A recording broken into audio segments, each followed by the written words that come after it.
Good appropriate time of the day.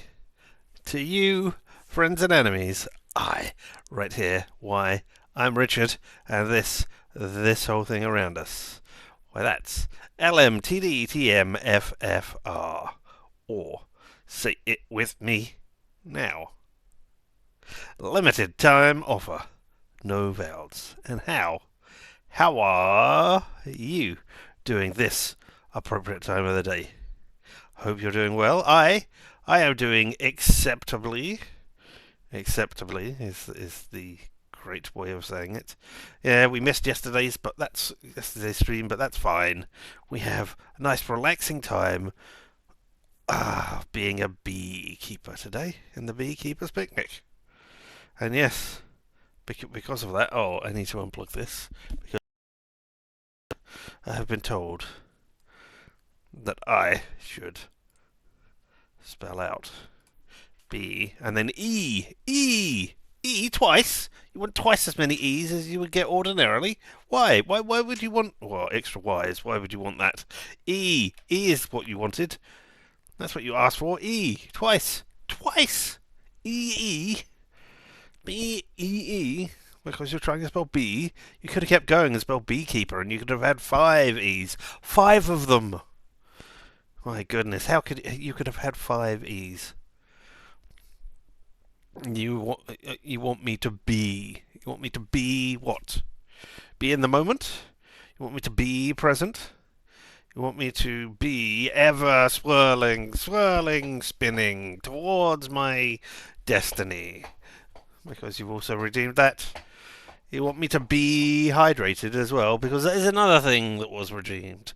So, you know, ah, big old glass of water? Jug. Measuring jug. Yes, jug of water.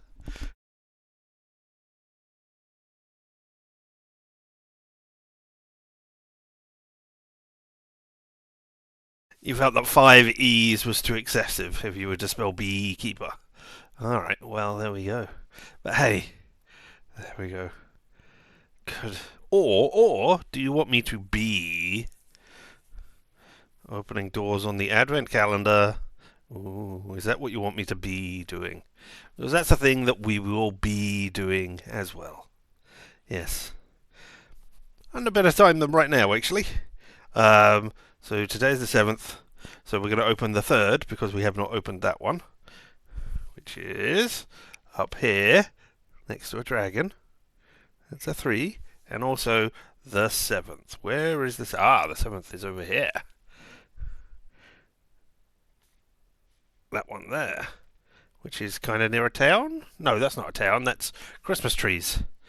What do we think? What do we think's in number 3 and number 7 today? Let's start with 3. What do we think's in a 3?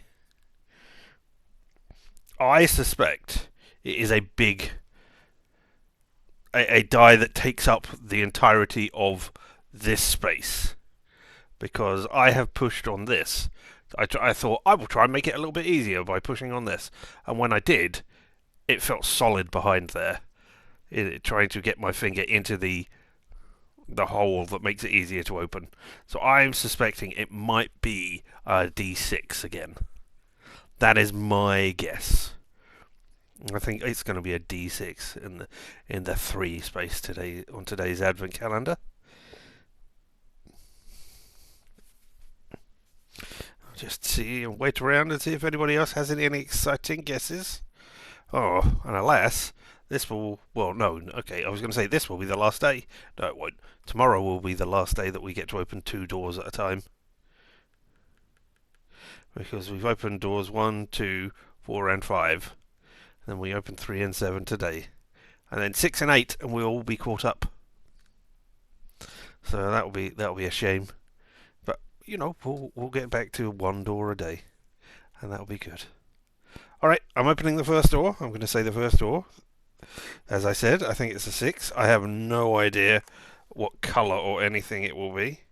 Or what set it will belong to. Oh no, this door is actually coming off. That's not great. Have I managed it? Oh, right at the bottom. Oh, I was wrong. I was wrong. It is a big solid die, but I believe that is the yellow D12 that we have in here today. Let me make a funny face as I try and pull it out. Why are you not? There we go. Nope, not quite. Almost. Ah!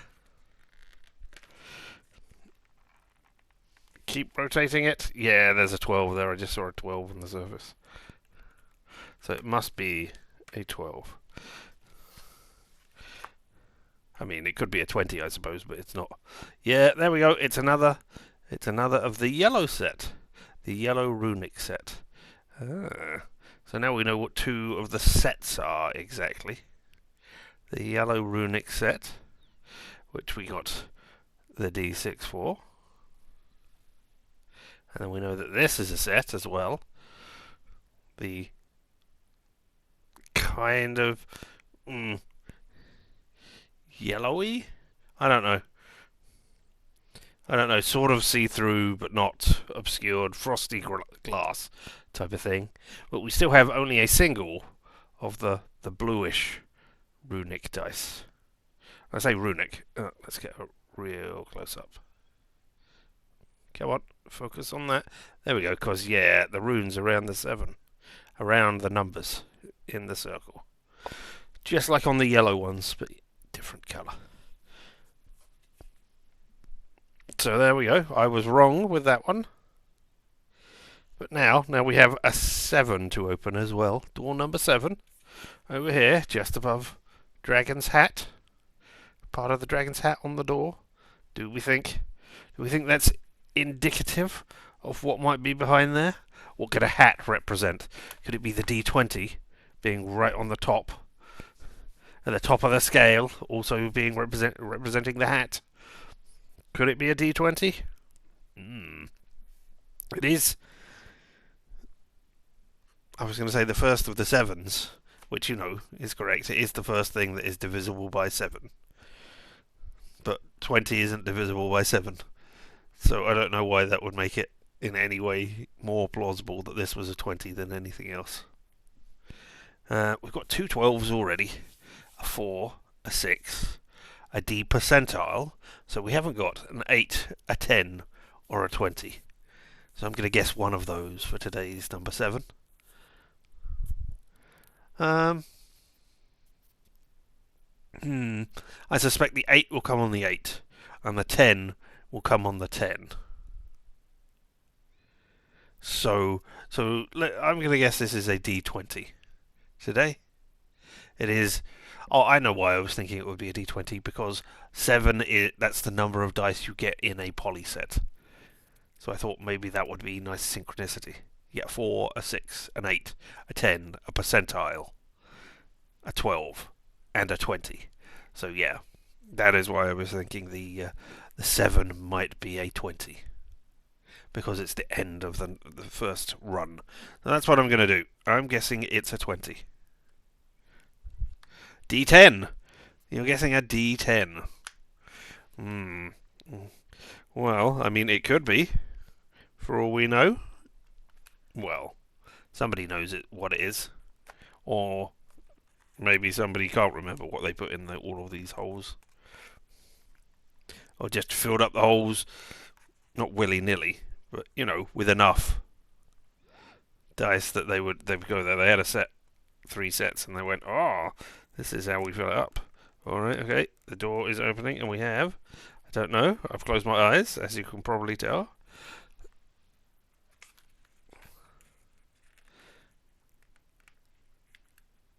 Oh, I'm not sure. I think this is another D4. I'm not looking. Come on out. It's very difficult to do this not looking. But, I decided to maintain the mystery. But I can feel the shape, and it's it's a pyramid. It's another pyramid. Oh, and we've got ourselves the yellow D4 today. Yeah, the yellow runic D4 for the 7th. So there we go. Lots and lots. Oh, we haven't shown off the number 3. Where's the number 3? Show me the number 3. There it is, at the top there now. A fun two yellow dice today. Who would have thought that on a day when you only meant to open one door a day, or on, that you would get 2 yellow dice? Who would have thought that? Nobody would have thought that. So yes, tomorrow we'll be opening doors 6 and 8, which I think are going to be 6s and 8s. But that's not why we're here. Well, that's not primarily why we're here. I mean, that's not why I'm here. We're here for...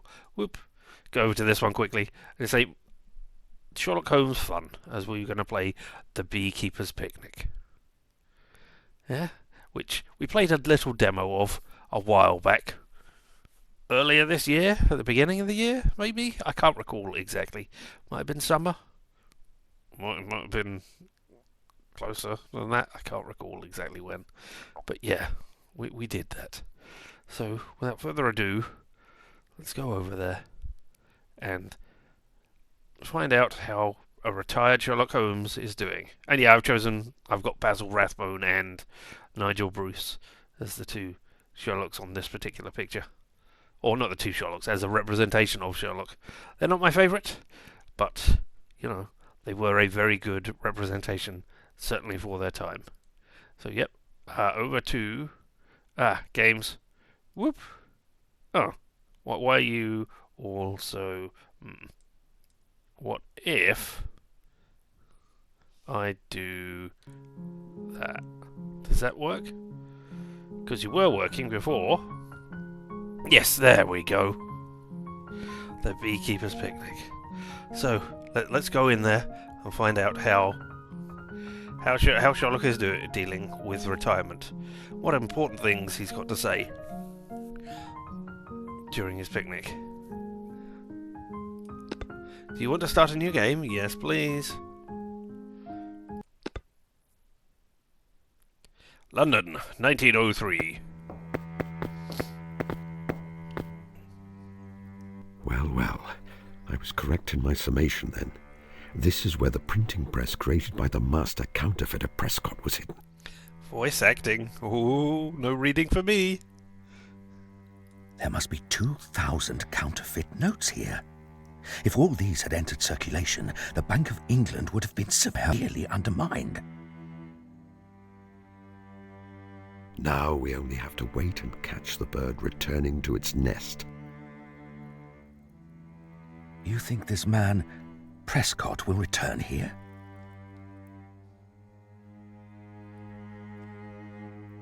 No, he was killed. It is his murderer I mean to catch. James Winter, alias Killer Evans, known to have shot 3 men in the States. My head is right in the way there. Maybe I'll move down to a bottom corner instead. You can't see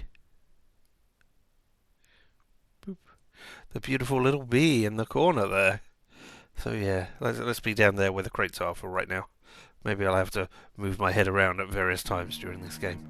But yeah, let's catch this James Winter. Well, if our Wild West friend tries to live up to his nickname, I will be ready for him. I have my revolver. You haven't got it drawn, though, have you? Good old Watson. Ah, there you have. Stay where you are, Mr. Evans, if you value your life. You have a gun trained on you, and Scotland Yard will be with us in a few moments. I would advise surrender. Well. I guess you've been one too many for me, Mr. Holmes. Saw through my game, I suppose, and played me for a sucker from the first. That sounds like our Holmes, doesn't it? Well, sir, I hand it to you. You have me beat, and... Shots! Why didn't Watson shoot when he very, very slowly drew his gun there? I guess it was a revolver. It has to be a revolver. 1903? Did they have magazines then in pistols? I'm not sure they did. You're not hurt, Watson. For God's sake, say that you are not hurt. It's nothing, Holmes. It's merely a scratch. Examine for yourself. It's just a flesh wound on my thigh. You're right. It is quite superficial. Yay! I'm so glad Watson is not injured and dies in the opening scene. That would make the picnic so much worse. Keep. Oh, Killer Evans. keep. Okay, is Killer Evans? Yes, is Killer Evans a killer, or is he dead? Yes. A clear case of self-defense on your part, dear fellow. Perhaps it is just as well that it should end this way. If he had killed you, I would not have let him get out of this room alive. I mean, he had a gun. He probably would have killed you as well.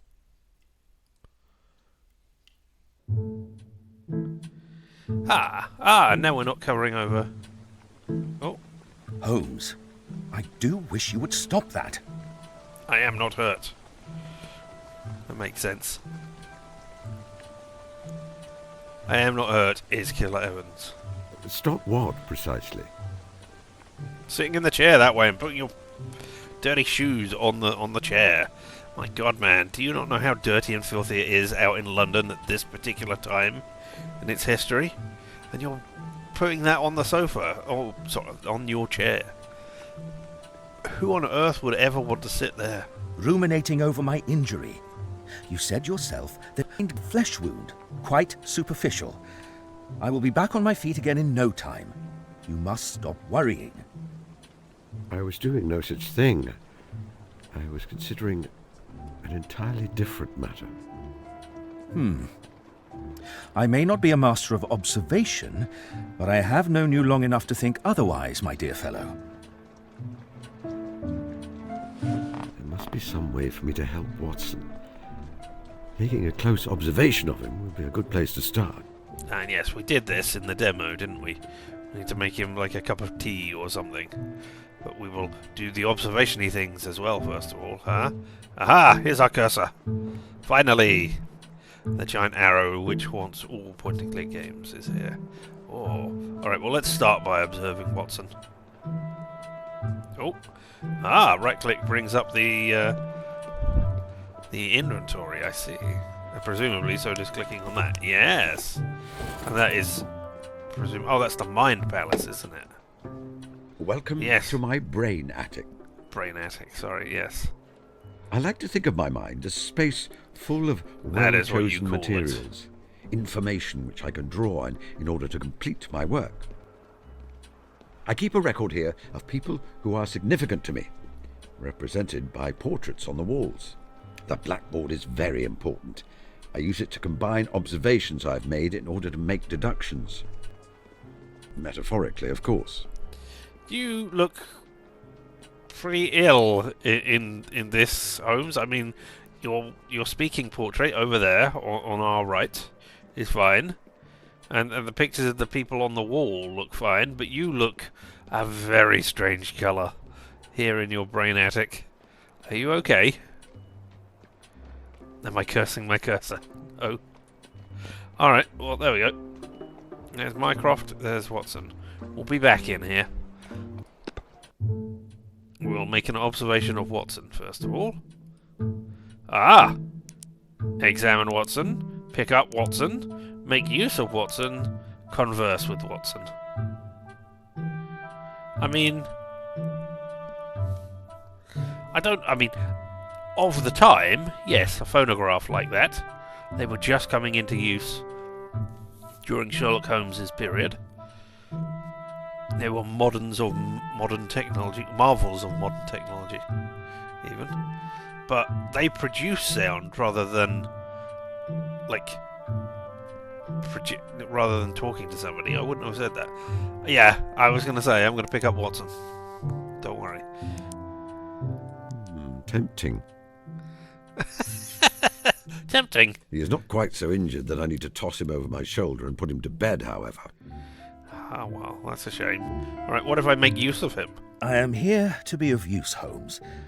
But perhaps wait a while until this particular gunshot injury has healed, This particular gunshot injury, not mentioning the other gunshot injuries I've incurred during my time as your Watson. Bosworth, I believe, is the phrase that they use in there, isn't it? As my Bosworth. Right, let us examine this Watson. My intimate companion and biographer, Dr. John H. Watson. Shall we see what can be observed about him? No. I should visit my brain attic afterwards to see what deductions can be made based on my findings. Alright. He's got a leg. He's got a second leg. Yes, okay. One of them is ramrod straight. The other one is at an angle. Let's see what we can make of that. Make use of Watson's leg. The leg won't be of much use for a while yet, I fear. Alright. Well then, let's converse with it. Let's ask it how it is. I would prefer to speak to the gentleman it is attached to. Ha ha ha ha. Alright, can we pick it up? Ooh, Oh, it's still tender. But that's not where he was shot. Holmes, please don't do that. It is still rather tender. A thousand apologies. He was shot in the thigh, wasn't he? Isn't that where it was represented in the previous one? Or am I completely getting that wrong? Alright. Well, let's observe, examine Watson's leg. He was shot in the left thigh. Yeah, there we go. The evidence is mostly gone. His blood-stained trousers have been burned. The bandage is not visible under his clothes. I mean, I guess so. I guess that's how you got rid of clothes in this sort of time. There wasn't like a garbage service to dispose of them. But, you know, I really associate burning blood-stained clothes with the opposite end of the criminal spectrum. The doers of crime, not the preventers of crime. Yeah, you burn the evidence to get rid of it, not you burn it after a successful mission. Alright, never mind. I can tell from the way he sits that it's still causing him some discomfort. Yeah. He has had quite enough gunshot wounds for one lifetime. Holmes, you are brooding again. I am touched that you are so affected, deeply touched. But I hate to see you keep berating yourself. No, not. Okay. You are reading a book. Let us make use of the book. I am trying to read it, Holmes. Oh, but I wanted to make use of it. Maybe I can converse with it. Are you becoming familiar with your competition, Watson? Oh. It's a jolly good little story.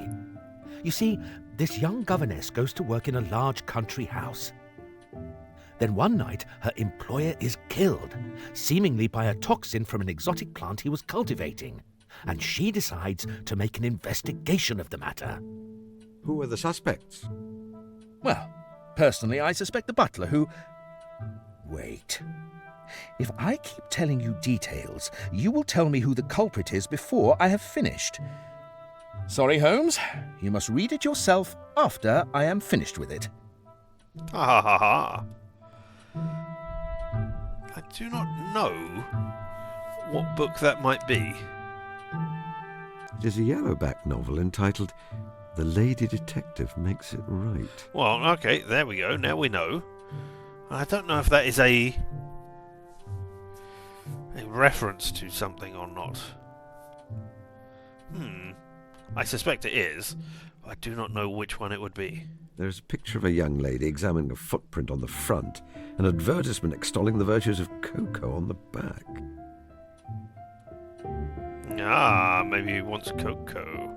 Alright, let's pick it up. You may read it when I am finished, Holmes. You are finished now. No? Alright. Well, now we need to look at you going bah, very often. Bah, bah. Obviously, that indicates that you have a dry mouth when you go bah. Also, you have a cursor on your nose. Oh, clicked the wrong thing. Let's make use of the face. Whatever can you mean me to do to the poor fellow? I don't know. Perhaps I want you to pick up Watson's face. Just tear it off his face. Off his skull. Holmes? I'm feeling to see if you have a temperature. I do not have a temperature, Holmes. I have a superficial leg injury, that is all. Well, alright, what if I can first with the face? You're quite certain you need nothing from me? I value your companionship, but beyond that, no special measures are needed. I disagree. I will measure out exactly how much cocoa you want. Alright, let's examine your face. His look of concentration is occasionally interrupted by him wetting his lips and clearing his throat slightly. You're going bah. That's what I have diagnosed him as doing. I have just observed something important. I should enter my brain attic later in order to see if I can make any deductions. A fact has been added to your brain attic. Alright, okay. I think that's everything we can do. So we'll go back. And now we shall go to the brain attic. There's no V on the wall. Maybe we're in the wrong place with that. Oh, no, there it was. It was over on that side. I thought it was above the mantelpiece, but alright, okay. There's Sherlock Holmes. Oh, I can't do anything with Sherlock Holmes. What about Watson's portrait? Yes, we can make use of it. I don't keep portrait here to be useful, precisely. Alright. What about if you converse with I it? would prefer to talk to the genuine article. Ho ho ho! What if we pick it I up? wish it to remain here. Okay. What if we observe it It then? should not be here by rights. This is a place of facts, of logic. He is a distracting factor. Grit in a sensitive instrument. Yet I find I want him here all the same. Ooh. Make use of Mycroft. Mycroft would tell me that I should consider the problem for myself rather than relying on him. That was generally his maxim when we were boys, at least. Alright. What if we converse with the portrait? What steps would you take in this situation, Mycroft? Do we have a voice for Mycroft? A nonsense proposition. He would not place himself in this situation. Alright, no. I thought it may be coming in here and conversing with Mycroft was the hint system. Oh, no, I couldn't take down the portrait of Brother Dearest. My Alright. brother Mycroft. He is my superior in observation and deduction, although he does not have the energy or ambition to be a detective. He is in fact something else. Instead, he uses his capacity of storing facts in aid of the government. Indeed, it could be said that occasionally he is the British government. And now we have knowledge of the solar system, which is interesting, because he didn't know that the Earth went round the Sun rather than the Sun going round, or the Earth going round the Sun rather than the Sun going round the Earth. He did not know that at the time. No, it is useless. Entirely useless. There's no need for it to be here at all. Are you saying you are a sibling who is a corpo?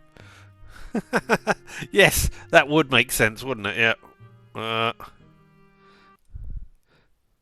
Plonk. That would be a thing for this, wouldn't it? Yeah. What? I thought I banned them. Never mind. We'll converse with the solar system. I hope you realize that you're taking up valuable space in a finely tuned machine. I don't think it does realise that. What if we pick it up? No, there's no use. Only pop back Hey, again. Try as I fireworks. might, there's no removing it now it's here. Alright. And now we'll look at it. I've been meaning to get rid of that. It clutters up the place. Nothing else over there. Just our blackboard of facts. Let's talk to it. Imagining a blackboard within my mind and sorting out information on it is acceptable to me. Imagining a blackboard within my mind and then holding a conversation with it is not. Ah, what a shame. Alright, okay. What if we pick it up? I need it to stay where it is. I mean, it could be floating around anywhere in your mind. It would not matter. we'll make use of it. Here we are. Deductions. Facts you have discovered will appear in the box below. You can combine them to make deductions and further your investigation. I have some important news to share with Watson. When I know that he is quite comfortable, Watson keeps clearing his throat. Can I help Watson? Important news for Watson. Alright. Can I help Watson? Watson insists he does not require anything, but I want to be absolutely certain. I should examine him and the room for clues. Alright. What if we... Can I combine that? Nope. We've got no combinations. Watson keeps licking his lips and clearing his throat. And there's the important news. But we cannot do anything with them. Okay, we have an important fact. Good for us. Why is it raining outside? Why do you think your brain is so wet inside? There, Sherlock. Alright, well, let's look around and see what else. Oh! Are you sitting forward? No? Okay, well, here is a plate. Let's make use of the plate. I have other business I must attend to at the moment. But it's a plate. Aha. The remains of Watson's dinner. From the colour of the sauce and a distinct smell, I think that this once held a portion of Mrs. Hudson's quite delightful curried lamb. A delicious dish, which has sometimes even induced me to overindulge. However, it is quite spicy and salty. Well, there we go. I have just observed something important. I should enter my brain attic later in order to see if I can make any deductions. Well, we will do. Once you have picked up the plate. I could take the dirty dish to my housekeeper, Mrs. Hudson, but I feel that would set a bad precedent. She may expect me to do the same again in the future. Alright. Well, perhaps talk to I it suppose instead. you hope it will reply back to me. Perhaps engage in a light musical number. We're not in a fairy tale, you know. Was that a Beauty and the Beast reference? Alright. Well, there's VR, Victoria Regina. A series of bullet holes expertly fired into the wall form the letters VR, a patriotic display which stands for Victoria Regina. Or, you know, it could also stand for very rude, for having shot holes in a wall that does not belong to you. I did it myself many years ago in a peak of boredom. Yep. Ah, gasogene. This is Watson's gasogene. It is quite a clever device. The lower chamber contains water.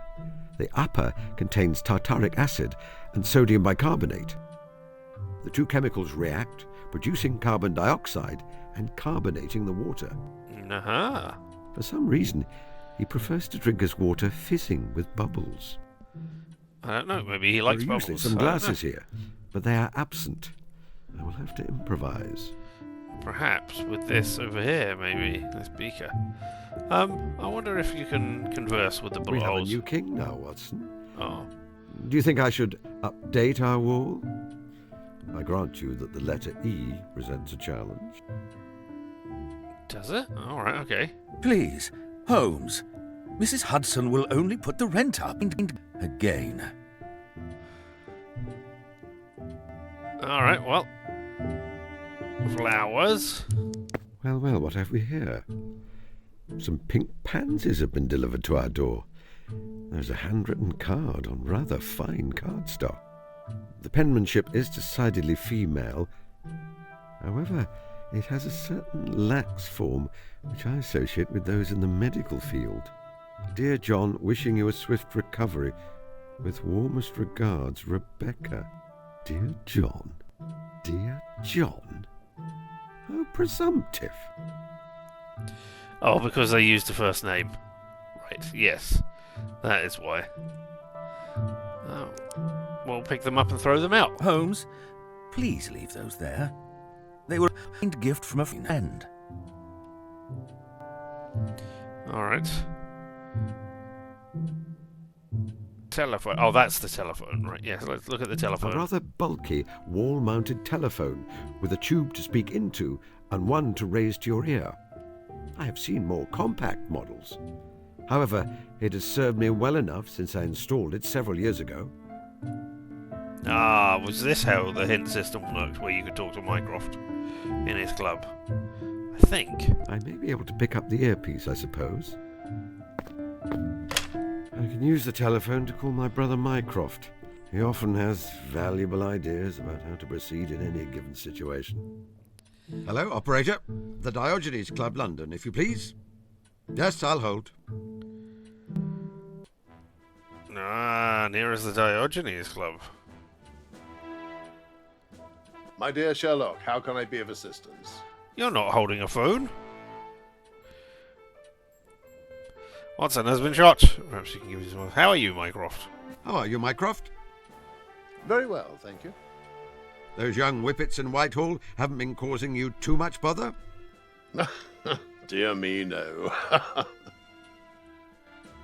You have been shot. Or Watson has been shot, not you. You're not Watson. I got confused for a second there. Watson has been shot. Superficially, I assume, or you would not be calling me quite so calmly. Yes, a graze. Send him my warm regards. Oh, speaking of the good doctor, have you told him of your plans yet? It seems to me that it would be a sensible idea not to delay too long. Goodbye, Mycroft. I do not need any advice from you right now. Goodbye, Mycroft. I would like to be able to do this without... Goodbye, little brother. Do call again. Also, given that we have done the demo, we already know what we need to do. I'm just, looking at photographs and things. Jackknife? Oh. A memento of one of my early cases.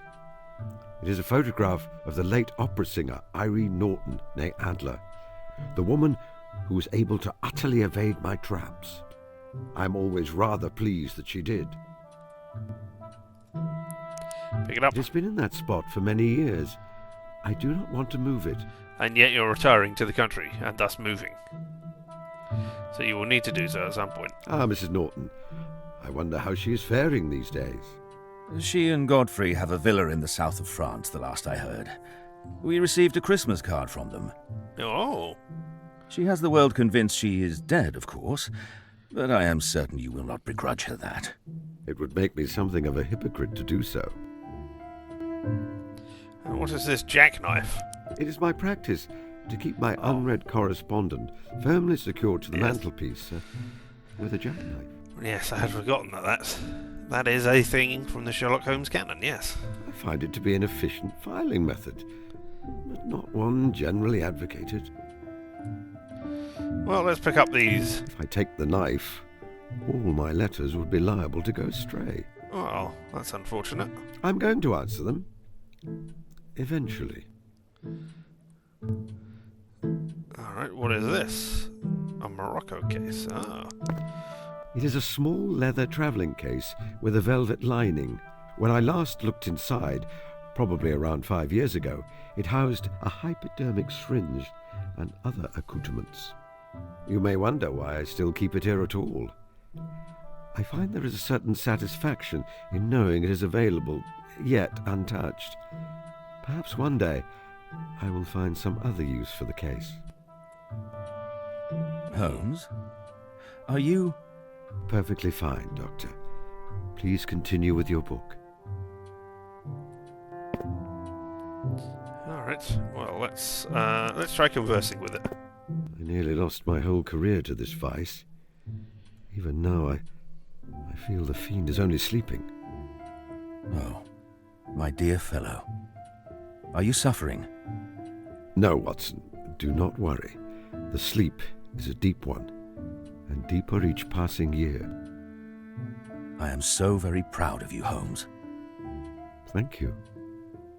No, they're blushing. Alright, and here we have the Persian slipper, which is where the tobacco is stored. A single silk embroidered slipper in an oriental style. I lost its partner many years ago. Since then, it has been used as a receptacle for tobacco. Make use of it. Tempting. I certainly would like a good smoke. That would distract me from assisting Watson. Alright, well, we don't want that then. Can we look at Mr. Sherlock Holmes? We can't. We could just go Mr. Sherlock Holmes. Alright, in the books and files, we'll have a look at An those. eclectic selection of books. Once Watson's novels and my own reference books were carefully delineated, and after many years of living together, they are hopelessly muddled.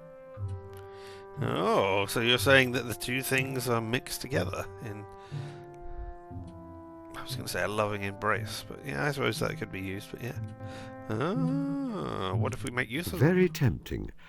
I can become quite absorbed in my files. I have other business I must attend to at the moment. Alright, we've delayed long enough. Let's put the two facts together. Watson has eaten curried lamb. And Watson keeps clearing his throat. Watson has eaten the curry, and now he is clearing his throat often and licking his lips. I conclude that he is rather thirsty. Indeed. Hardly my most illuminating deduction, I grant you. However, the mechanism remains the same when I'm solving much more complex problems. Good for us to know.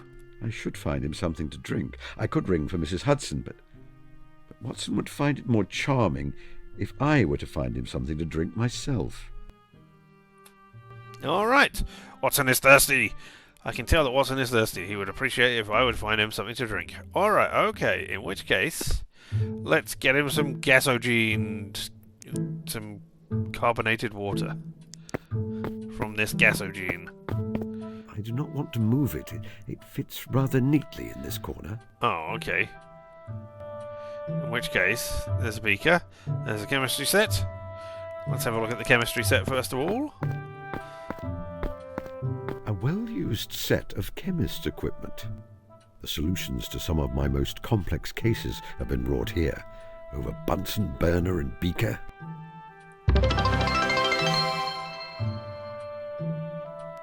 Snaith just redeemed, sit on it and swivel. Am I suggesting that Holmes and Watson are having a gay old time? I do not know for certain, but I get the impression that that is largely the idea of this.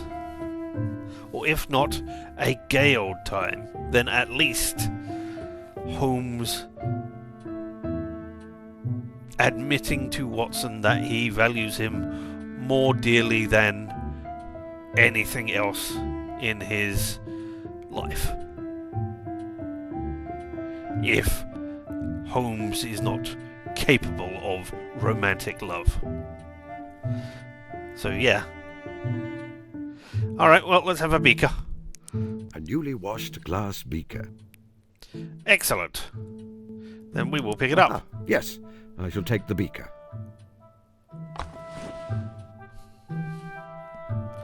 Well, that's an animation. Alright, and then let's go and... let's make use of the beaker with the gasogene.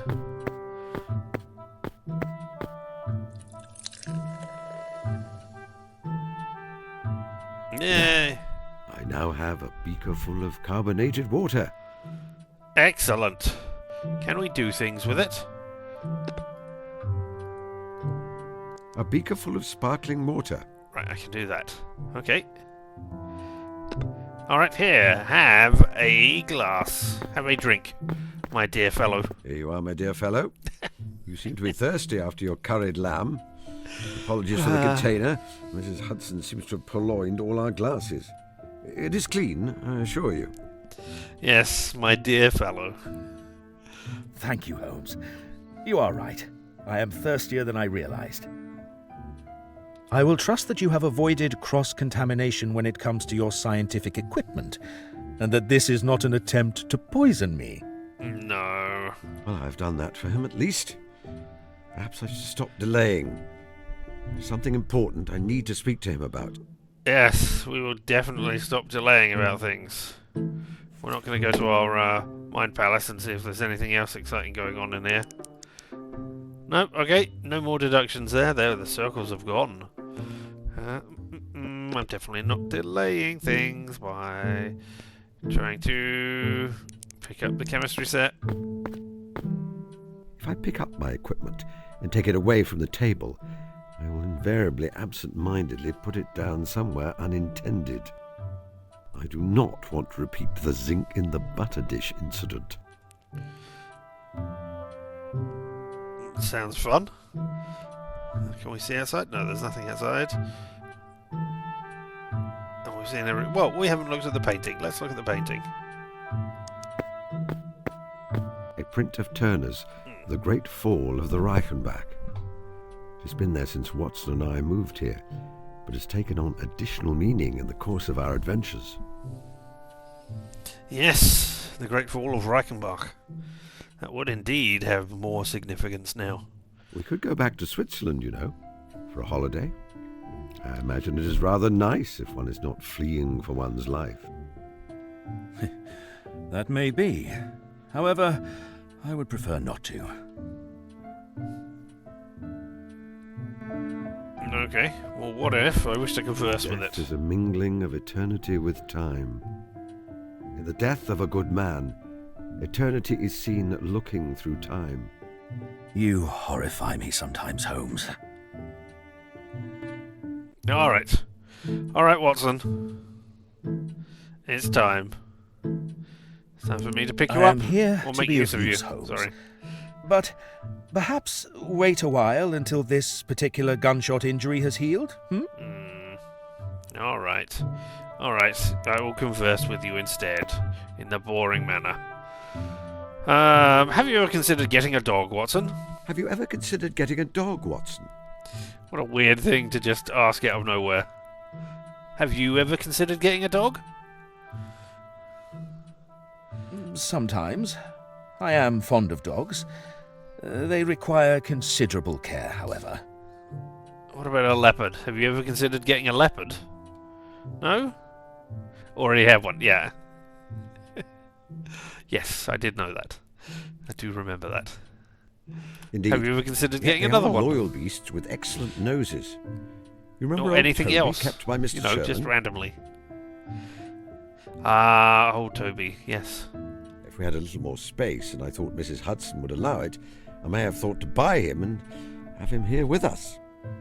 But now both man and dog are long dead. Oh, hum. Such is the way of things. Did you enjoy your curried lamb? Ah! Yes, of course. Coming back from your holiday, you must have had dog placed into a kennel or some such. Or maybe just staying with friends. Did you enjoy your curried lamb? Yes, very much. Mrs. Hudson may still have some available if you are hungry. You must eat, Holmes. The case is over. Again, I will say. Have you written any good stories lately? Have you written any stories lately? Well, of course you've written good stories because they're about us. They're all good. I've had some attempts at jotting down some historical fiction, but I'm struggling to find a home for them. Are you still blushing? Or am I just misreading that? I may make an attempt at writing up more of your cases. The affair of the dancing men would be popular, don't you think? It certainly had a touch of the sensational about it. Alright, it is time. It is absolutely time for me to let you return to your book. I will let you return just so that to I can your hear that voice line. And now it is time for us to discuss something important. Wait a moment. The thing I wish to say to Watson is quite significant. Significant. Am I ready to take this step? Yep, I am ready. I don't think there's anything else to be done in here. There's certainly no mice in this area to interact with, as there should be, living in 221B Baker Street. There should be a mouse to talk to. Or not to talk to, who has modelled himself after me. Or I have modelled myself after him. Watson, we must discuss something important. Dun, dun, dun. This is why I am facing away from you now, because I discuss all important things with my back to you. Yes, it is very important that I tell you these things. So very important that you are paying attention to me, as I do not do things. I could dramatically turn around and do something, but no. No, I'll just Swivel round gently. Earlier you presumed that I was berating myself for allowing you to come to harm. While my thoughts have turned that way often, ever since you were injured, it was not what I was thinking in that moment. Rather, I was trying to decide how to share some important news with you. So I've decided to hire a singing telegram. Da-da-da-da-da-da. I have decided to retire. Oh, no? Okay, not a singing telegram. To tell you I've decided to retire. Never mind. Retire? Yes, to sequester myself away on the farm of my dreams. I have a notion to take up beekeeping. You understand you don't need a farm to take up beekeeping, right? You understand that, right? You just need a cottage with a small parcel of land, not large enough to be a farm. Give up your detective work? Surely not. You are simply upset because I was hurt. In a week or two... Free hospital. Yes, there was a free hospital there. And yes, he's wealthy and wants to show off. I don't think Sherlock ever really cared about showing off that sort of stuff. No, I'm quite certain. In fact, I purchased a cottage and some land in Sussex several months ago. There we go. And I've been paying taxes on it ever since. And, you know, maybe now I will actually go down there rather than paying taxes there and rent here and, you know, trying to keep it in order. Maybe I will get it aired out first of all before I head down there. I do not crave the thrill of detection as I once did. It is a task for a young man, and I am no longer young. It is time to move on.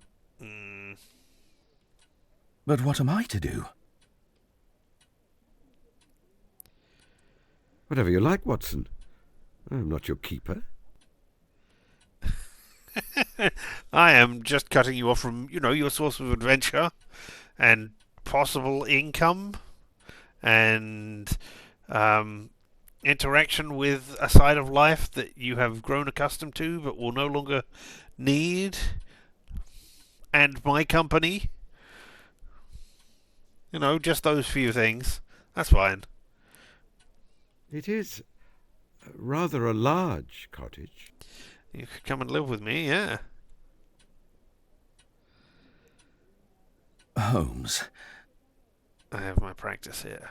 you know that I will never tire of your company. A countryside retirement sounds idyllic. Yet, this is very sudden. I am not certain I am ready for that kind of seclusion. I still have a few decades' worth of a perfectly respectable medical career ahead of me, and people here who rely on me. Once I fail to supply the curious adventures which thrill you and provide you with material for your sordid magazine stories, you lose interest in me. Is that it? No. I took up my job as a doctor in order to help people. I think I still can. Of course not. You know that is not true. Or perhaps you've set your sights on marrying the sensible and pretty matron who brings you flowers and writes you sweet nothings. If you propose, I'm certain she will agree. She has not been subtle about her intentions. Because she wrote Dear John rather than Dear Dr. Watson. My goodness. Holmes, you are being childish. Yes, I suppose I am.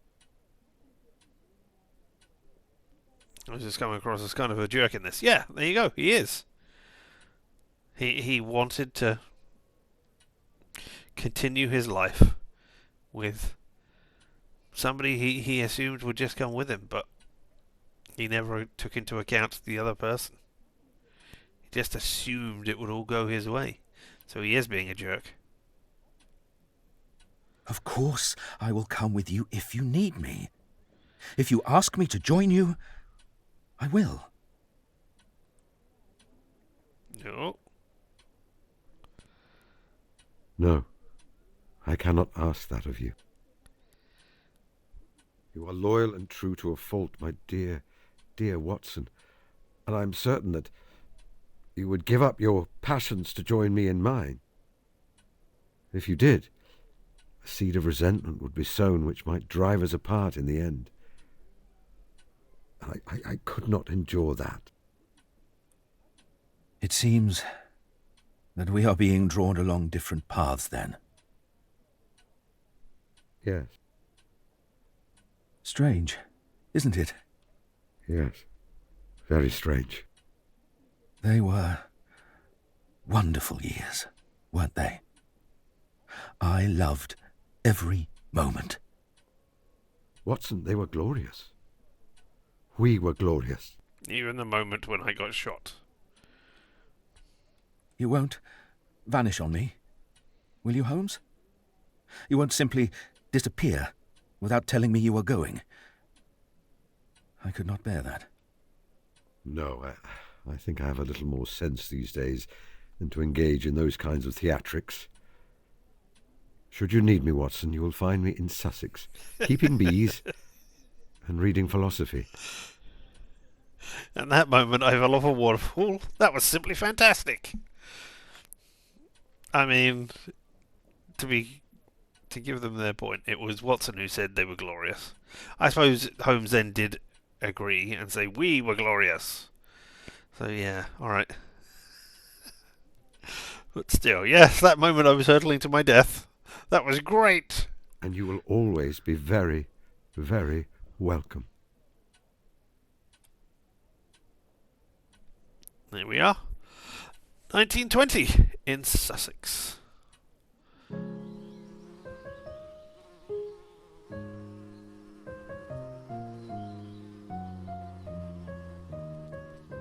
You did not have decades left, apparently.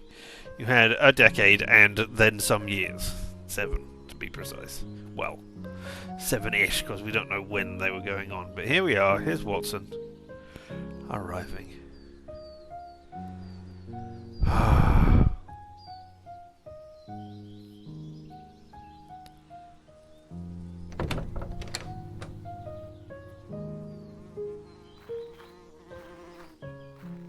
Watson, are you going to loiter on my doorstep all morning?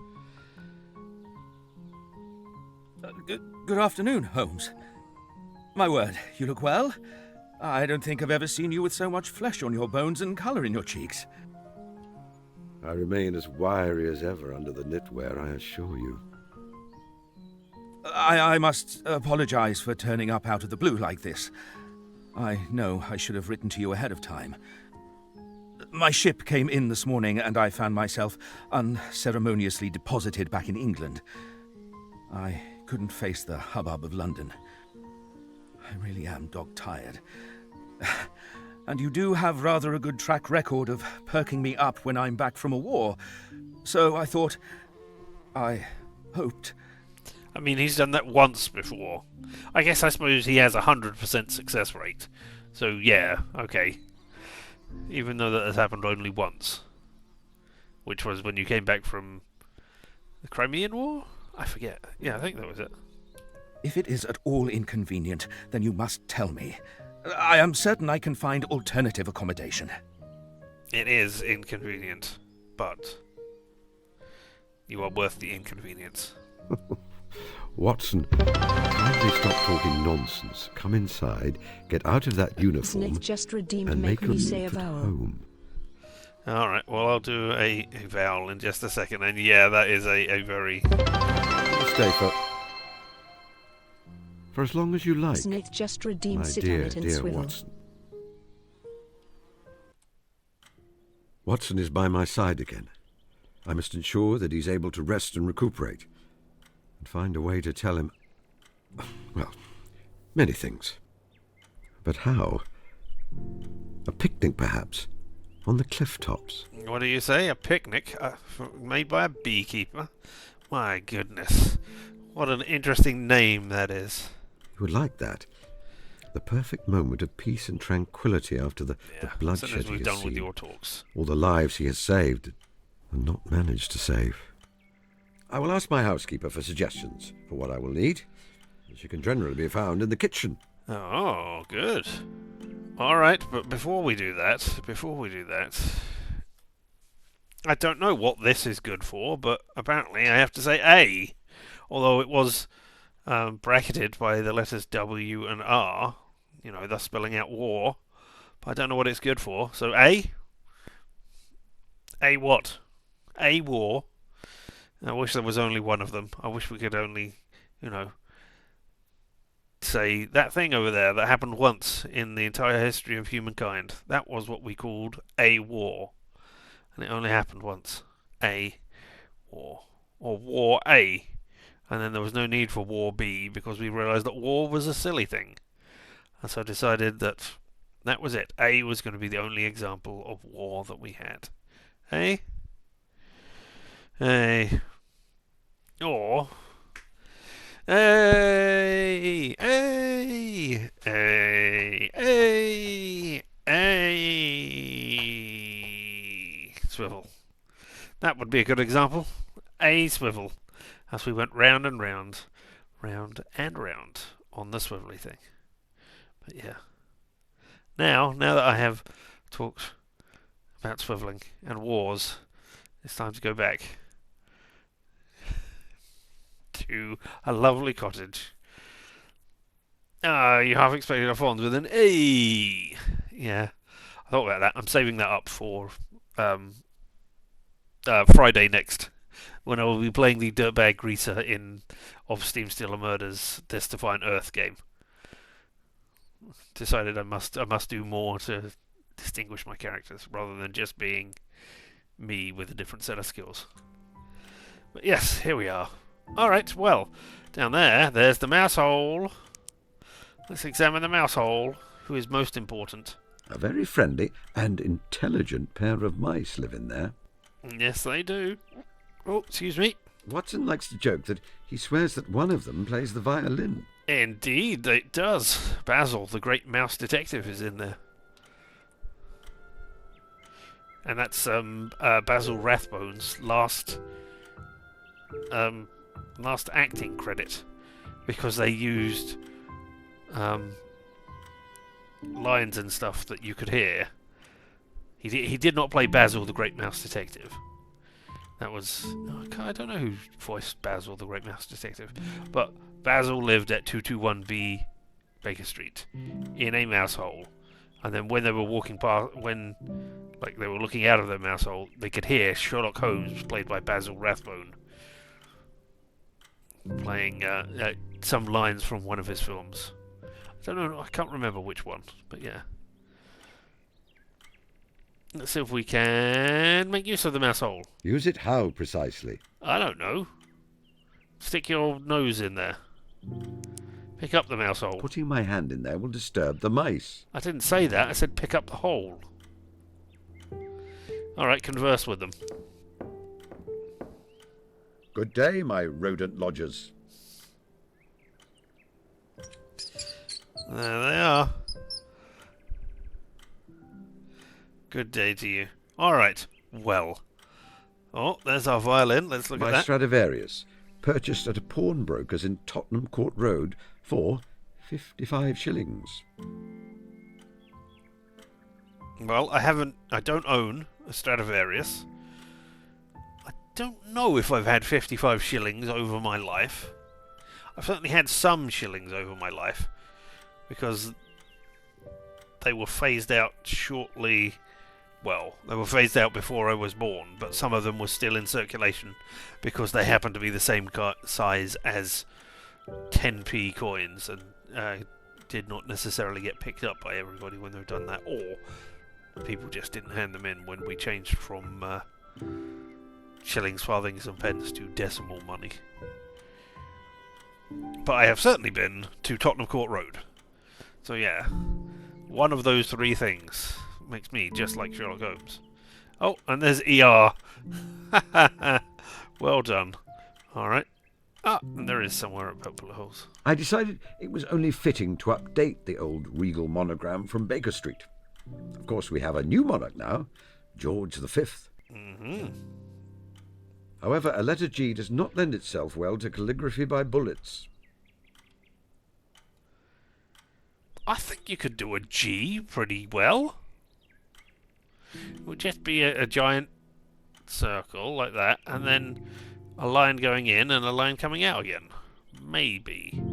So long as the the space between the circle and the line going in was sufficiently delineated that it didn't look like the circle with the line coming out of it, I think you'd be okay.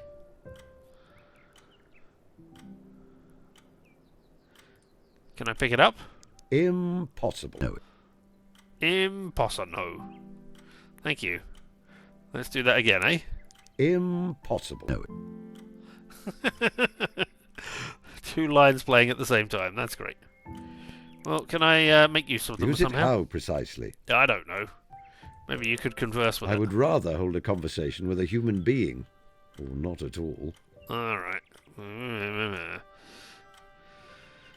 Morocco case Keep again. little cloths in there for cleaning my spectacles. Ah, you have found another use for it. That's cool. Honestly. Well, can I... no, I don't want to pick it up, actually. But there's... Oh, can't look at the slipper. There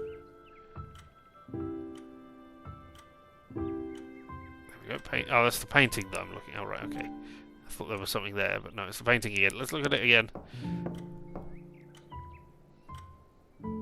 A print of Turner's The Great Fall of the Reichenbach. Watson accuses me of morbidity for keeping it here. I feel it does a man no harm to look at his own death once in a while. Yeah. Creepy dog statue. A Staffordshire pottery dog. Watson bought it from the village fete. I detest it. But Watson bought it for you, so you must keep it. One day perhaps I could cause you to be accidentally smashed. I'm sure I could devise a method which Watson would not suspect. Or, you know, you could have just thrown it out while he wasn't here. Dried herbs and Various flowers. dried flowers and herbs. I was exploring possible uses of botanical pigments in medieval Northumbrian monasteries. And the grandfather clock. Dr. Johnson once noted that time, with all its celerity, moves slowly to him whose sole employment is to watch its flight. One does not need to worry about time racing forwards with this particular clock. I removed the pendulum after finding the noise irritating. If you hear any ticking, it is coming from the clock behind you on the opposite wall. I was going to say, I can hear a clock, so I do not know that you have silenced it. But alright, it's coming from the clock that you cannot see. That we cannot see. Alright. Let's make use of the Stradivarius, eh? Let's play some.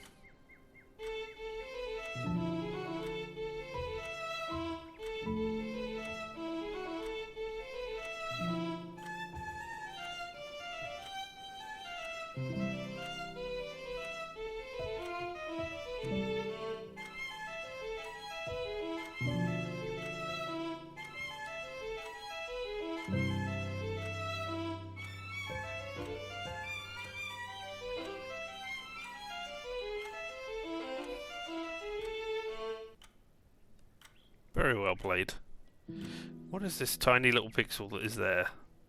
Right, that's the whole mouse hole, but then there's like a tiny white pixel right there as well. That doesn't appear to be anything. Alright, okay.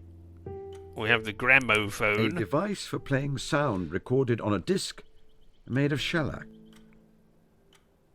Although acoustically it is a Platonian shadow of true music, I must say that I enjoy putting on a record in the evenings and enjoying a concert in the comfort of my own home.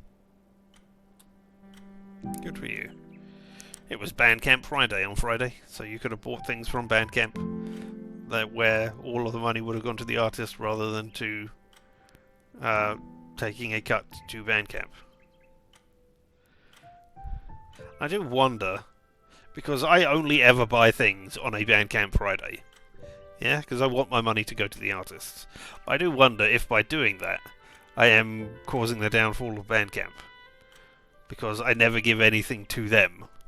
So, you know, all of their hosting costs and everything, and advertising and everything else. I wonder if that is, if I'm contributing to their downfall because I never give them anything. You misunderstand. This device is for playing back sound. not recording it. Oh, yes, how foolish of me to misunderstand this. I did once own an Edison phonograph, with some thoughts that I might record some memoirs of my childhood onto wax disc. Ah, the young adventures, or the adventures of a young Sherlock Holmes. Yes. Alas, I am not the wordsmith and storyteller that Watson is. I'm afraid my tale was rather dull, and now my attic is brimming with wax cylinders.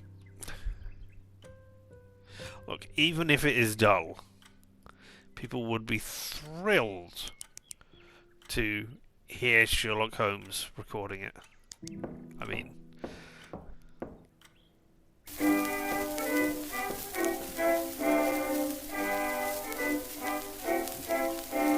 Be my little baby bumblebee.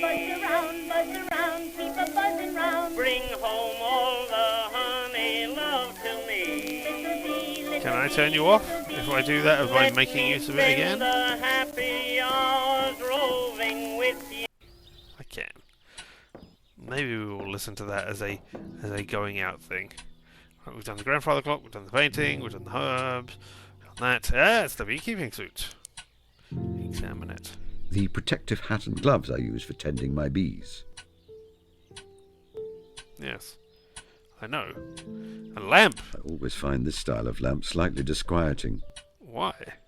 I was almost killed by one once. Oh. But Watson can tell you the story Right. better than I. Okay. All right. Well, let us go into the kitchen. Let's look at the Nothing door. I can observe is relevant. It is a door. It goes to the kitchen. It is perfectly fine sorry, where yes. it is. I thought that was use. It's not. Yep. Yay! Hodge the cat. Ah, we can go upstairs now, can we? No, I don't think we can. Because there were certain things in the demo where they would say, I get the idea that maybe in a more fully realised thing, I'll be able to go over here and do these things. Hello, Martha. Oh! Observational things, you say. Alright, well, flower, pipe, hair, flower. Use it how precisely? I don't know. I just thought I'd see what you said. Don't be absurd. I wanted to be absurd. I wouldn't. A strange idiosyncrasy of my battle axe of a housekeeper is that she is very fond of flowers. She often wears them about her person. Alright. I've never known a woman with such a passion for tobacco. We can talk for hours about it. Good for you. Her hair grew very thin many years ago, so now she crops it short and wears a wig. Okay. Maybe we can do something with that later.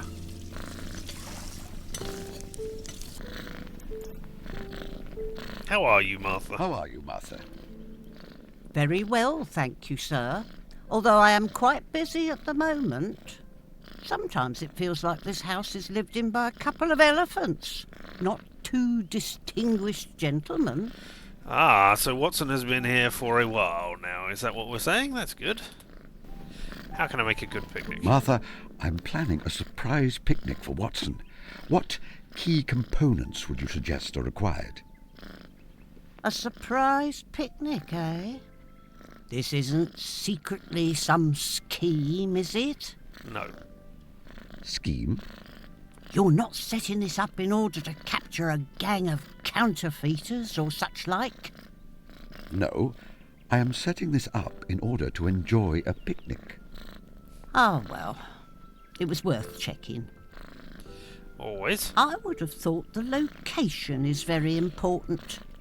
A quiet spot with a beautiful view, perhaps. You will need a hamper of food, naturally. I recall from his previous visits that the doctor is very partial to Mrs. Kumar's elderflower cordial. I imagine he would appreciate a bottle. A hamper of picnic food, a bottle of elderflower cordial, and a quiet spot to enjoy both. I think that can be arranged. Thank you. Can you make a hamper of food for me? Can you make a hamper of food for me? Certainly. When do you need it by? Later today? Lunchtime today. Mr. Holmes, I do not have time to drop everything, go to the shops, acquire additional food, and make you a picnic in time for lunch. Perhaps you could postpone your plans a few days. No, Martha, no. It is vital, it is paramount that I will arrange the picnic hamper myself. Goodbye. Goodbye. Goodbye, sir. You will keep out of mischief, won't you? No. All right. Well, let us go and see if we can make use of Hodge. I think it must be a fundamental law of the universe that a cat cannot be used. Well, I meant make use of in pet, so that they purr. But I mean, it's already purring, but still. Oh, but she's sleeping and looks so peaceful. I don't wish to wake her. No, but I wish you to... Besides, it would compromise her dignity. I just wish you to pet the cat. Alright, converse with the cat. And how are you today, Puss? Your studies of the local rodentia are proceeding well? Alright, and now I'll look at you. Hodge, who I think I must begrudgingly consider to be my cat. Or else I am her human. Well, she turned up one day and has not left me, at least. Alright, well, that's a thing that happened. No, I can't look at that book. Alright. Aha! And here is the phone with which I can call good old Mycroft. And here's a shovel. I was using it recently to dig up the flower beds in the front of the house. Mr. Holmes, would you please take that shovel out of my nice clean kitchen? Oh, I never knew a man so slovenly in his habits. Alright, I will. May I take this, Martha? I may need it to exhume a body. I mean, she was just saying, please take it. And now you're asking, can I take it? So I think the answer is going to be yes. Of course, Mr. Holmes. It doesn't belong in my nice clean kitchen in the first place. Did you say exhume a body? I did. Goodbye, Martha. Alright. An old-fashioned model, but it serves me well enough for keeping in touch with the world beyond my hermitage. I could use it to phone my brother Mycroft, should I require his assistance. Let's just see if let's have a look and see if we've got a different model for I this believe Mycroft. one is generally expected to talk into the telephone. Sorry, not yes. at it. Foolishly, However, I thought. I think I understand your intentions. Thank you. Hello, operator. The Diogenes Club, London, if you please. Yes, I'll hold.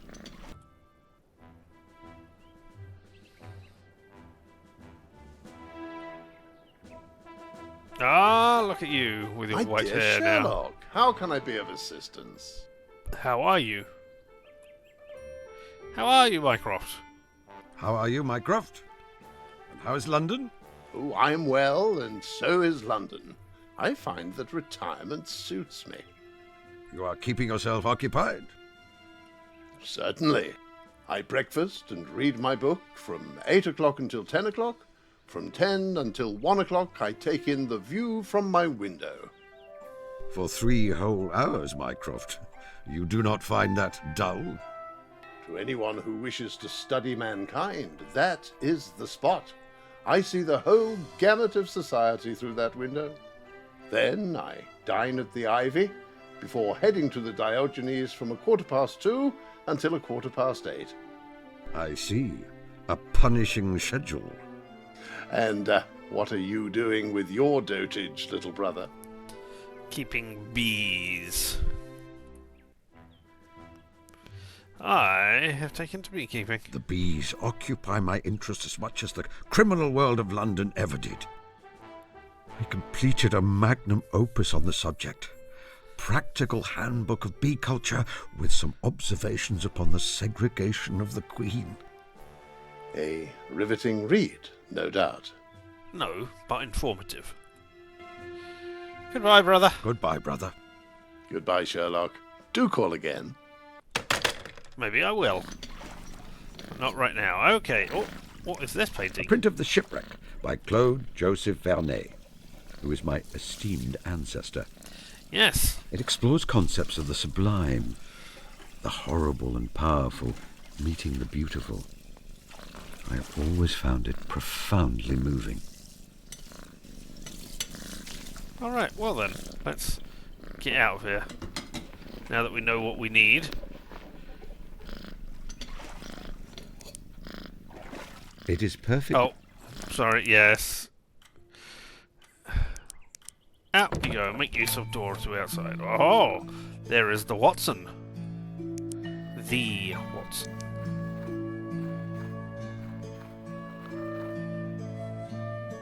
Dr. John H. Watson, my stalwart biographer, intimate friend, and erstwhile partner in the art of detection. Ah, we can't examine his wounded leg anymore, because it is no longer wounded. We can examine his hands. What if I wish to converse with him? Steady hands of a writer and a surgeon, even now. But clearly he has been writing this morning. He has ink stains on his hands. Also, I observed him doing it. Well, I pick them up. Holmes? Why are you holding my hand? I was taking your pulse, dear sir. I wish to check something important. Use Watson's hands? How poetic. I suppose I have done that metaphorically many times. Watson's moustache. Has he got crumbs in his moustache that we can deduce what he ate for breakfast? There are crumbs on his moustache. Toast, I believe. Ah, there we go. We did in fact make that deduction. What if I wish to pick it up? It is not one of the faux moustaches I've sometimes worn as part of a disguise, so I cannot simply remove it. What? Why would I want to? It suits him so well, and his upper lip may catch a terrible chill. Alright. Nothing else to be observed at the moment. Oh no, Watson's boots. He is wearing his sturdiest boots, the ones he usually reserves for muddy walks. Ah. Okay, what if I wish to make use There of the was an boots? occasion where I used Watson's boots to create a full set of footprints to fool a blackmailer. I don't need to do that now, however, so I'll leave them where they are. Alright. Okay. I wish to have a look in our attic, briefly. See if it is dusty and ill-used.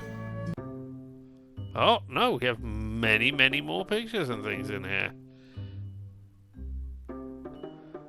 Toby the Third. Alright, let's have a look at Toby that. the Third, my loyal sleuth hound. I had determined not to have another dog after the loss of Toby the Second, but I could not resist that eager little face. Good for you. Use it how, precisely? I don't know. Certainly not. He belongs here. Good doggy. So many more people here.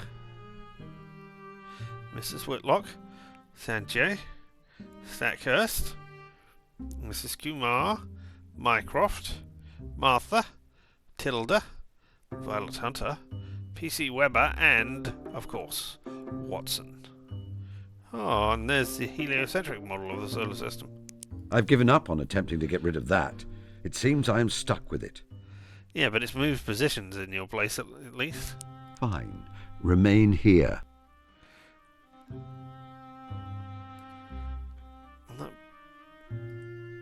Oh, is that what I need? Right, the picnic basket, the wine, and a spot. Okay, yep, that makes sense. As head of the local Women's Institute, Mrs. Whitlock is the closest thing Fulworth has to a civic leader. She is widowed and does not seem in any hurry to marry again. Good for her. Use it how, precisely? Alright, can I converse with you? It's simply imaginary and cannot reply. Alright, is that what you're going to say for all of these? Mrs. Kumar's young son, Sanjay. He attends the local village school and spends the rest of his time helping his mother or finding a solitary place to read a book. He does not seem to be a popular boy. His closest friend is Tilda, a girl a few years younger than he is. Lately, he seems to have taken quite the interest in me. I do not mean to say that he speaks to me. He simply observes at a distance. I observe him in return. He seems inclined to follow his passions with all of his energy. Stackhurst is my closest neighbour and the headmaster of the local coaching establishment, The Gables. He and I have been friendly from the day I came to the coast, and often drop in on each other in the evenings without an invitation. He was a well-known rowing blue in his day, and remains an excellent all-round scholar. He is far more in touch with the wider world than I these days, and can always be trusted to share any gossip from London.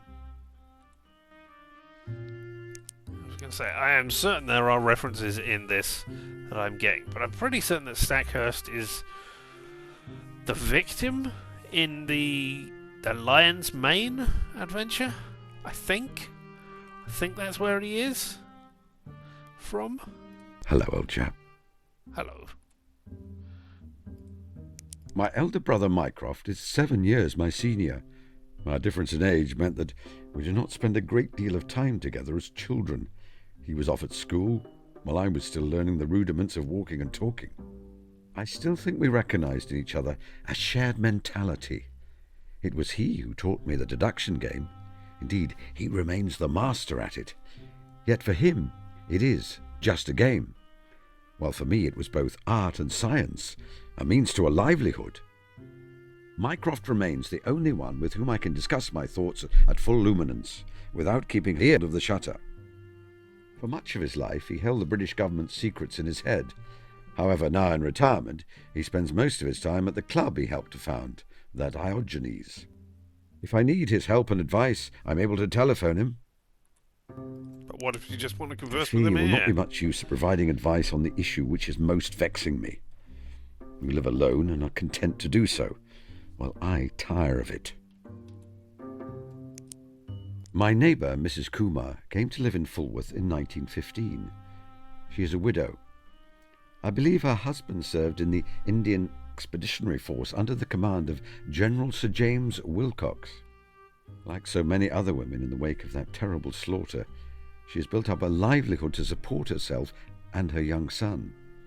She has a shop selling quality cloth and haberdashery. Butter would not melt in the mouths of the ladies of Fulworth when they buy fabric from her, but behind her back they gossip cruelly. We do not talk much, I'm afraid. Hello, On my Martha. arrival in Fulworth, I engaged Martha as a housekeeper.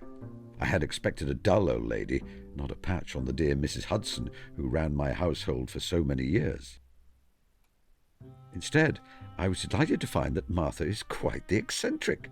She smokes a pipe, speaks like a sailor when inclined to do so, and is therefore very capable of keeping me in line.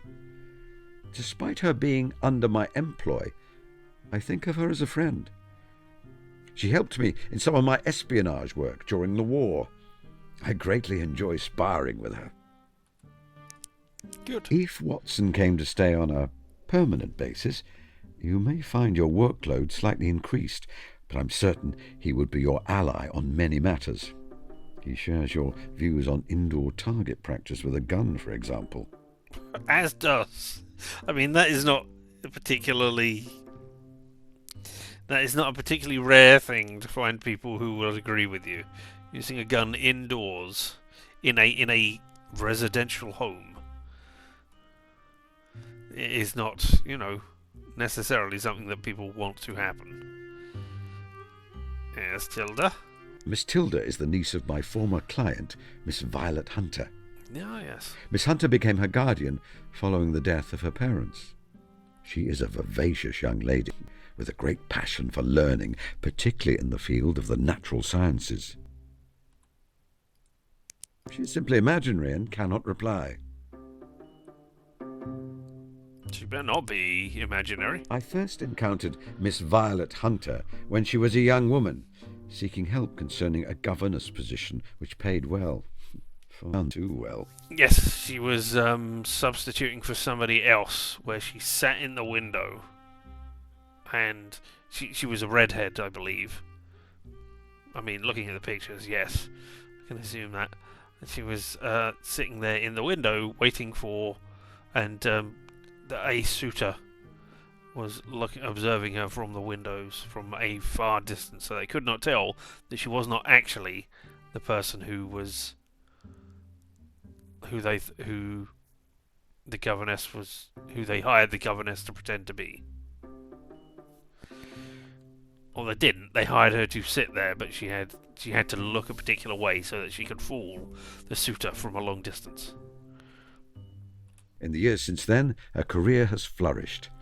She's been headmistress at a series of schools, each time leaving them better than she found them.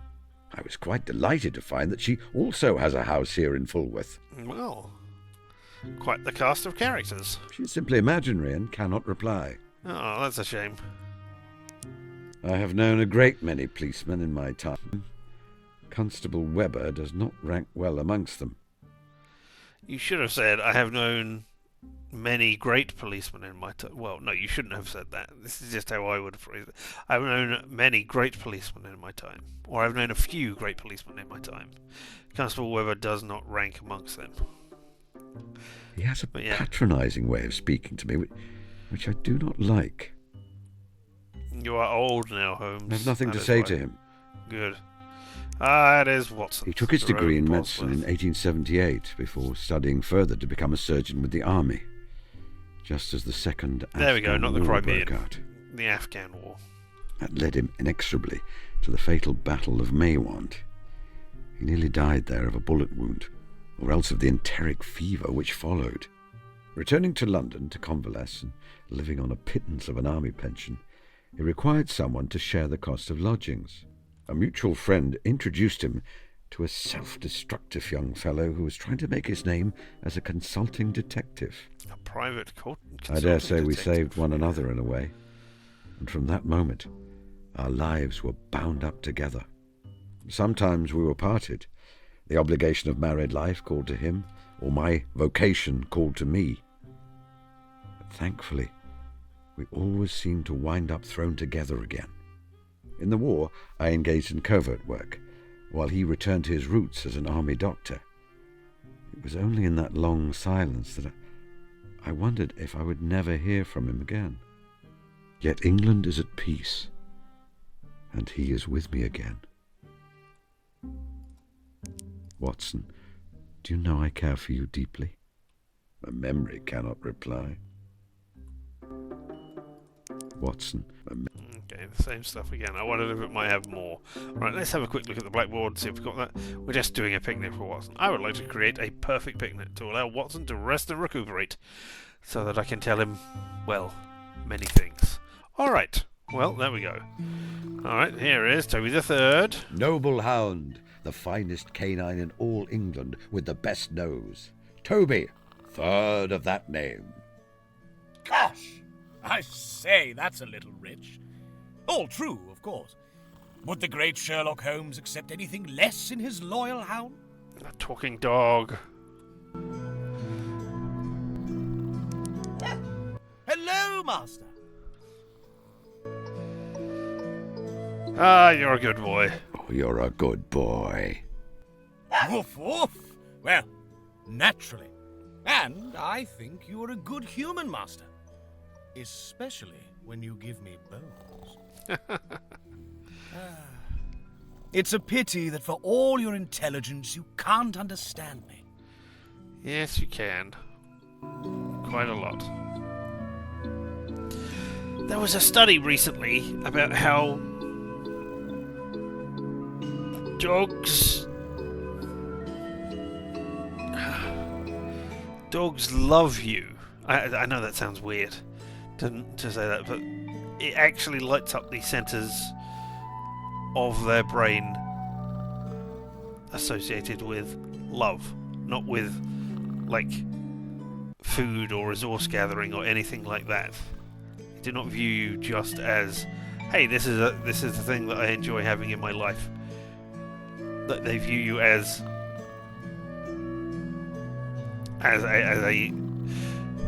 another member of their family,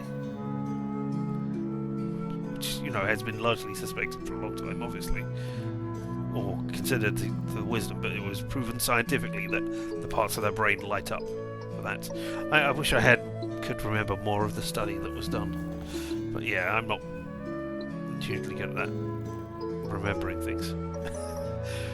Hey, Toby, if only you could speak. Ah, Toby, if only you could speak. Oh, don't worry, Master. You have that nice doctor fellow to talk to now, so you don't need to be lonely. I don't need conversation. I'm content with pats and belly rubs. I don't want you to follow me for right now. That's enough talk now. That's enough talk for now, doggy. Doggy? Very well, Master. That sounds weird. Coming out of Sherlock's mouth, but alright.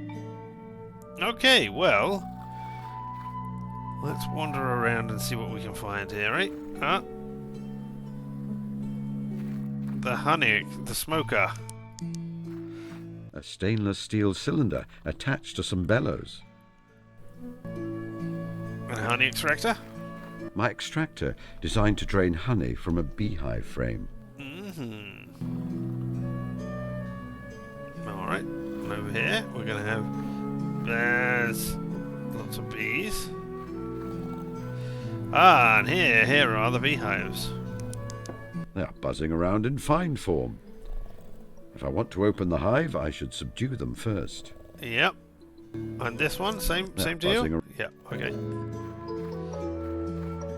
Can we actually walk off the edge here? We can! Oh my goodness. Look at this. Now we can go places which we couldn't do before. Picnic spot. Okay, so we know where that is. Beach, cottages, village fete, bee farm, the gables. Well, let's click on picnic spot, eh? Apparently I know a good place for a picnic already. What? Oh my god. I feel the need to remind you that I am retired. I am a beekeeper. Oh, because you're pretending to be dead. Grotesque happenings are not my personal concern. No? As an ordinary citizen, I should leave investigative matters to the police. But if you want to have a picnic here, you might have to solve it. Let's have a look, shall we? Yes, let's... Yeah, okay. Yeah, I thought... Not digging up, looking at... Sanjay Kumar, a young man of around 12 who lives in the village. We have not talked much, but I found him watching me while I tend to my bees. At a distance, with binoculars. Book. A familiar shade of red buckram, and I see the top of the first line of the title. The Adventures of Sherlock Holmes by Dr. John H. Watson, I believe. Fact has been added to your brain, addict. The knife has been sawn off at the end and blunted, so that it may appear to be thrust into the boy's chest. Yeah. It is a very old trick. Mycroft played it on me once. As for the blood, it is bright red paint. More facts. Can I do anything with this? I don't need to read the contents. I've experienced them firsthand. Watson's embellishments aside. Maybe you've forgotten them, though. I suppose when you read a book, you can liken it to a conversation with the author. Fortunately, I have direct access to that particular gentleman. True enough. I have several copies of my own at home. Really? I guess Watson did it, so yeah, alright. Knife and blood. Face! He is very obviously breathing. Quite heavily, in fact. Slap the face. I could pick up the entire boy, face and all, and strain my back in the process. But I will not. Be sensible, please. But I wanted you to make use of the face. Excuse me, young man, what are you doing? Other than being a nuisance. No reply. Alright, and now we've got footprints, which... Oh, I can't observe from here. Oh, deerstalker. A style of hat which is a good 40 years out of fashion. Strange thing for a young boy to wear, especially in such warm weather. Do you mean me to take it off the boy's head and use it myself? I will not be doing that. No, you didn't really wear deerstalkers very much. I don't think so. I don't think that style of hat suits me. No. Do you think I should try to unravel this mystery rather than holding a discussion with a hat? No, I think you should have a discussion with a hat. I think it is great. Alright, okay. We got some facts for our fact attic. The blood and the knife aren't real. Sanjay has been reading about me. He's trying Apparently, the boy has been inspired by tales of my adventures and has decided to fake his own murder. Exactly. I wonder what explanation he will give for his actions. Trying to get you back into the thing. Sanjay's murder. My neighbour Sanjay has been inspired by tales of my adventures and decided to fake his own murder using paint and a trick knife. Alright, can we look at these suspicious footprints as well? They are very light, shallow footprints for the size. The gait is strange, without much weight on the heel. You were wearing the shoes yourself when you did this, Sanjay, to make the impressions of them. Could we perhaps converse with the footprints? I've seen more interesting footprints than these. Alright, okay. Oh, there's a crowd down there. A raucous crowd is utterly ruining both the pleasant view and the peaceful atmosphere. Okay, need to deal with those people as well, okay. Hey, Sanjay, can I... Yeah, I'll converse with you.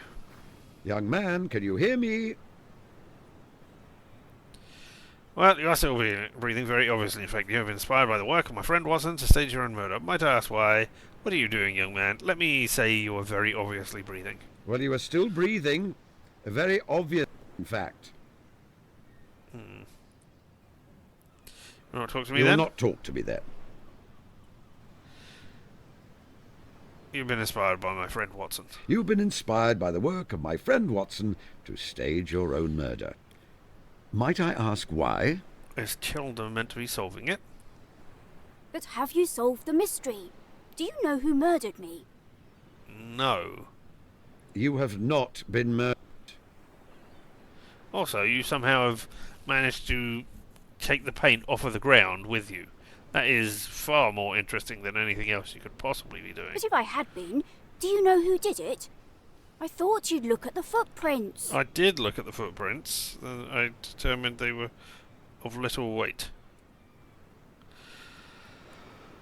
I have looked at the footprints, yeah. I have looked at the footprints. Oh, I should have asked about the hat. The hat You was far created more them important. yourself by wearing larger shoes than your own and walking backwards. You then threw the shoes off the cliff.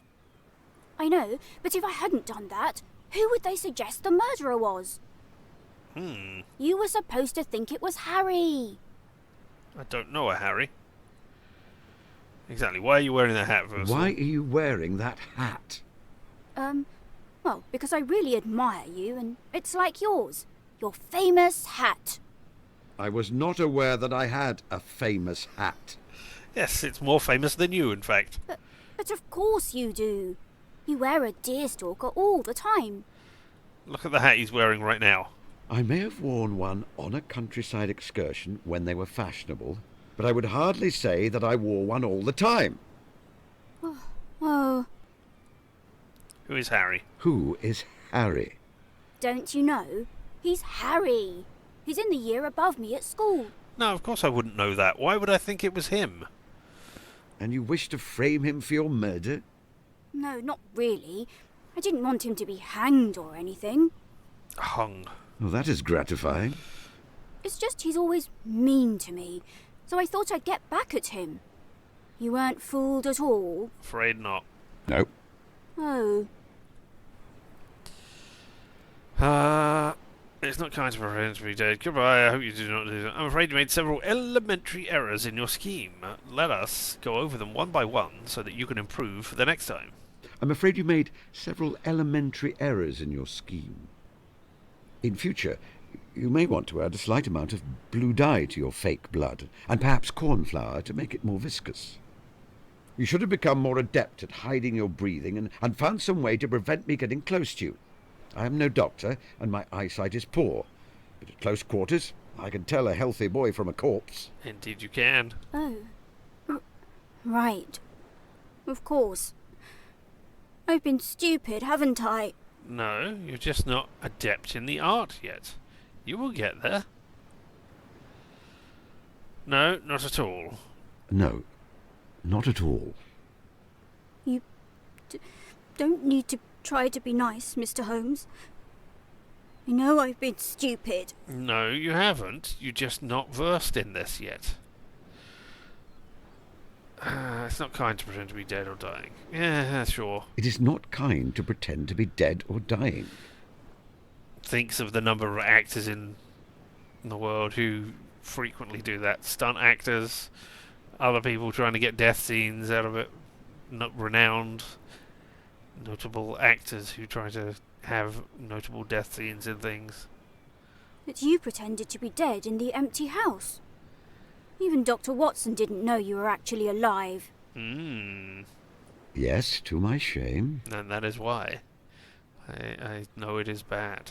And you pretended to be dying in the adventure of the dying detective. Yep. Watson thought you were going to die of a horrible tropical disease.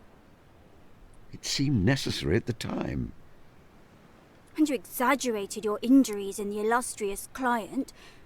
When he heard, Watson ran to Baker Street, scared you had died. I don't remember what injuries you were suffering from in the illustrious client. And you faked having a fainting fit in the Reigate Squires. You'd been ill before that, so Watson thought you'd relapsed. Indeed, that was when you were off on holiday doing some stuff, wasn't it? Taking a rare trip out to the countryside for your health. And not, in fact, on a case. And you faked having a sprained ankle in the Priory School. I have done many things in my life which I regret, and which you should not try to emulate. Besides, Watson exaggerates sometimes. But not all the time. You mean it didn't really happen like that? Watson wrote them as stories for entertainment, not factual accounts.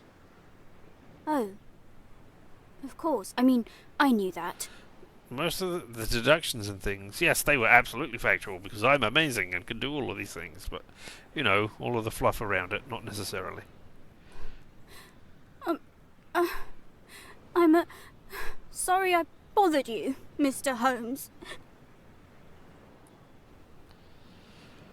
I have a new hypothesis. That I am a nasty, misanthropic old man who breaks young boys' dreams. I suppose now I shall have to find a way to cheer the lad up. It is the right thing to do, but also that his mother will let me have some elderflower cordial. Oh my god. Alright, okay. Can we clean up the suspicious footprints? Use it how, precisely? Clean them over. Because they don't pick them up. That is not how footprints work. No, I know that's not how footprints work, but I can't think of another thing to... Well, okay, maybe I can make use of the spade. That will not be of any use. Alright, I don't have a rake, though. Alright, well, we have done exciting things here. We have solved a murder. Well, we can go down to the beach. Let's go and see what's going on with this raucous crowd down here, shall we? See the mermaid? Oh no, and it's the PC. Oh, Veronica Anderson. Professor Pipperici. Young gentleman. Young gentleman's gentleman. Real. See the mermaid. Not fake. I thought they said not free. Alright, PC Weber. Our local village Bobby, Constable Weber.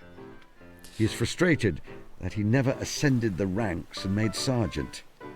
And he had egg for breakfast. No, egg. Alright. PC, of course, standing for police constable. I may be able to make use of the police, but you will have to be more specific. Alright. Well, I mean, I'm just... An excellent way to get myself arrested. Trying to make use of all things here. What is happening here? What is happening here? This here young lady is an archaeologist.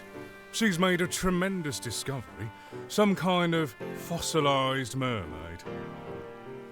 She's drawing in quite a crowd and offering a lecture about the discovery for those who will pay. You must realise it is a scam. More than my job's worth, Mr. Holmes. She's not doing anything illegal. I'm just here to keep the peace.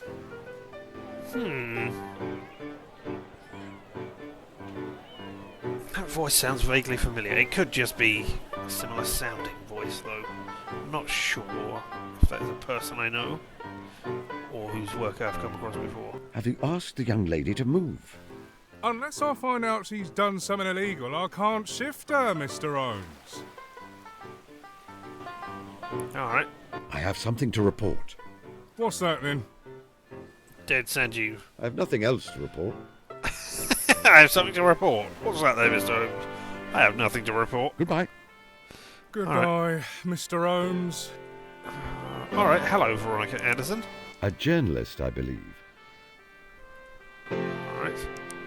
Make use of the journalist. And make use of her. I'm not sure they would be compliant. Alright, converse Good with her. morning. Are you enjoying your visit to our little town? It's lovely. What a wonderful view of the sea. If only I'd come with my husband and not just for work. I don't suppose you've heard any news from London? Much. None at all. I've been so busy.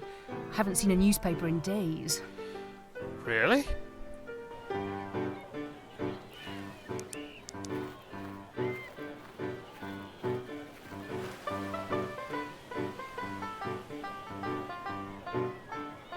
Okay.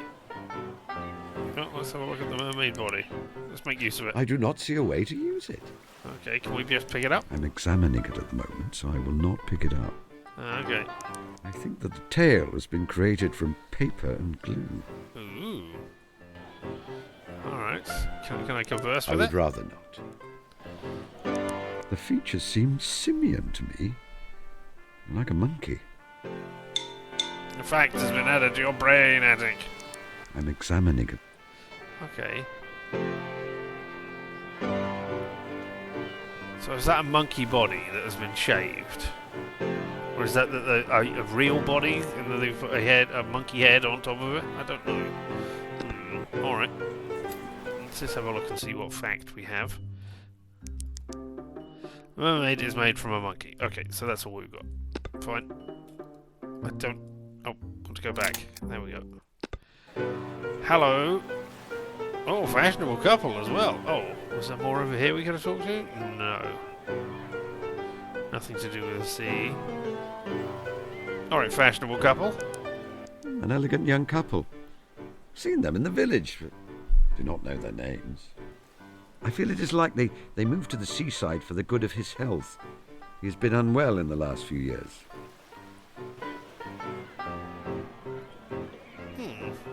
I won't bother them. Oh. I wonder if you're This stylish young gentleman has a very fastidious valet, with whom he has minor disagreements regarding sartorial matters. I wonder if we're doing references here. I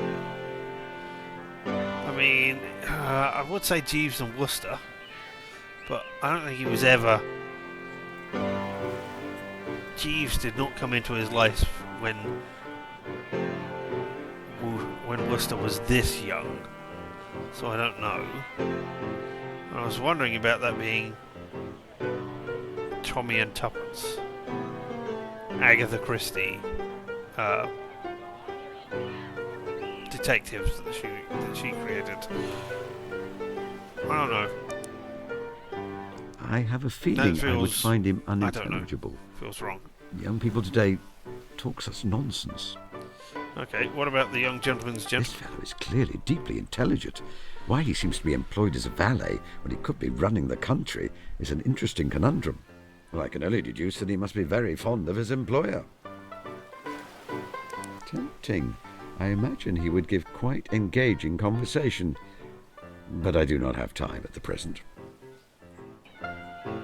Alright, hello, Professor Piparici. She is young, I would say around 20, very muscular, perhaps of Italian descent. She has the people enthralled. Alright, well then, let's talk to her and see if we can... Roll up! Roll up! See the eighth wonder of the world, a real-life mermaid! Who are you? Who are you? Professor P.B. Ritchie, M.A., Oxon, RSI, award-winning archaeologist and adventurer. Wait, do you hold a professorship? Yeah. Where do you hold a professorship? Shrewsbury College, Camford. Okay, and what awards have you won? What awards have you won? Oh, Victoria Cross, Nobel Peace Prize. You have not. This is all very verifiable information. All I have to do is send a few telegrams. Send away, my man, send away. I expect by the time you have your answers, I will have moved on with a pocket full of coins. Oh, good. I want you to move on.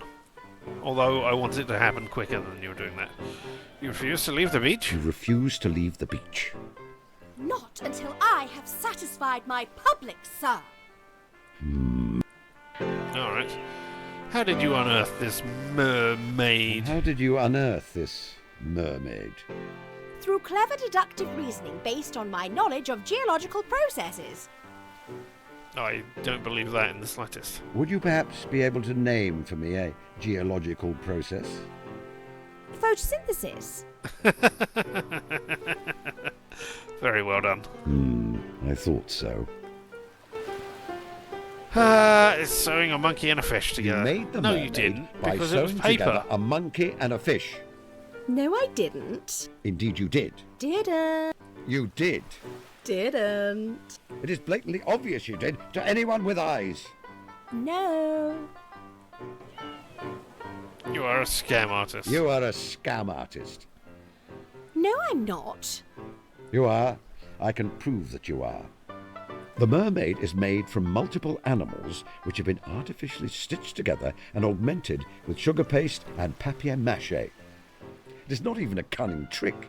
It is entirely transparent. Look, mister, people see what they want to see.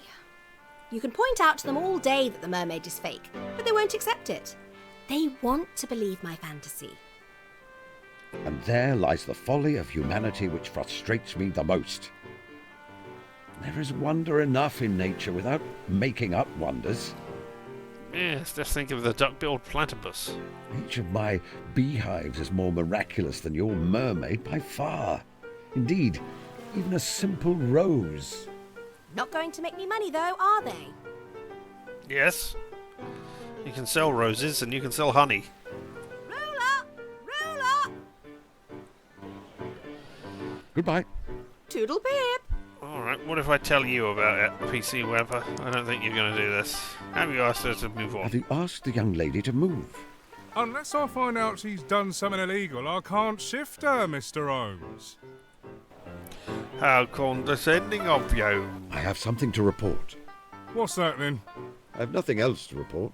I want to report that it's Goodbye. a monkey. Goodbye. Oh, can I look at these? No, alright. Let me examine it again. I mean, I fully suspect maybe there's a missing monkey from a local fair or something.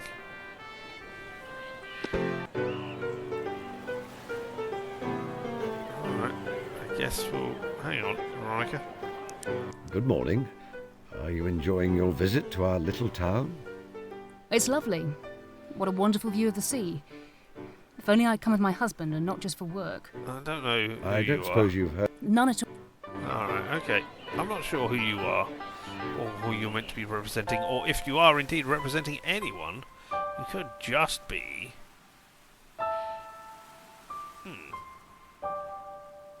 I was going to say, that's my bee farm, isn't it? Alright. Right, let's go to the village fete. Oh, it's fete today. Selling Lucky Heather.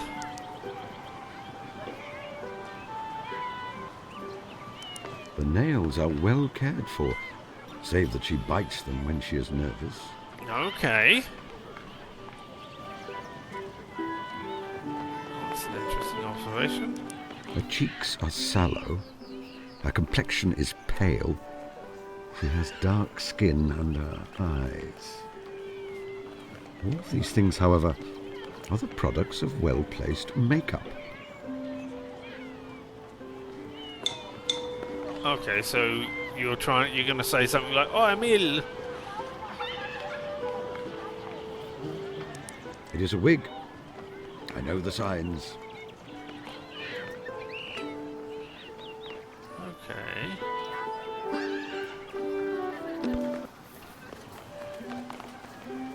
Can I converse with you? Flowers!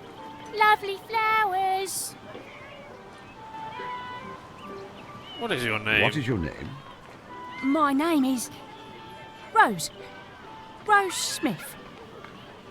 Not sure it is. Rose Smith, indeed.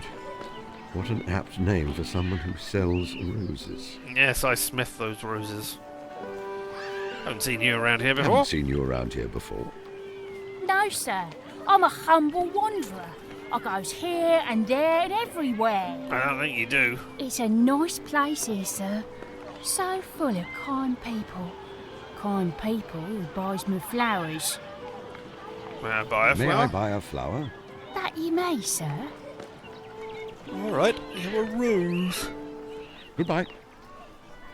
Well, at least I assume it's a rose. It is a lovely rose. It is a rose. Our highest assurance of the goodness of Providence seems to me to rest in the flowers. All other things, our powers, our desires, our food, are all really necessary for our existence in the first instance. But this rose is an extra. Its smell and its colour are an embellishment of life, not a condition of it. Interesting. Okay, yep. Alright.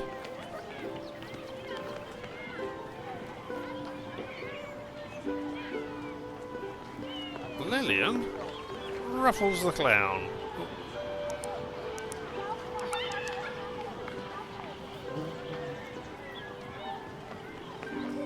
Moustache. A military-style moustache, as was mandatory for soldiers at the beginning of the war.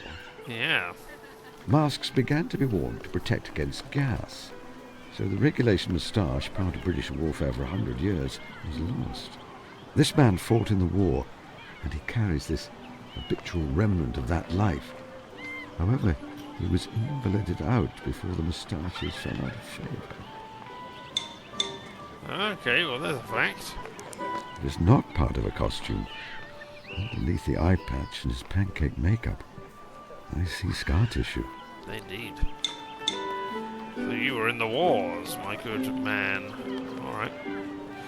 I mean, I don't know what... I don't want to close down the fete, do I? She looks like an interesting young lady. Does she? Alright. Hello, mister. Do you like my hair ribbons? I think they're really special. Indeed. They are very charming. Okay. Alright, and what facts have we got here now in our brain palace? Clown was a soldier, the flower seller is in disguise, the mermaid was made from a monkey.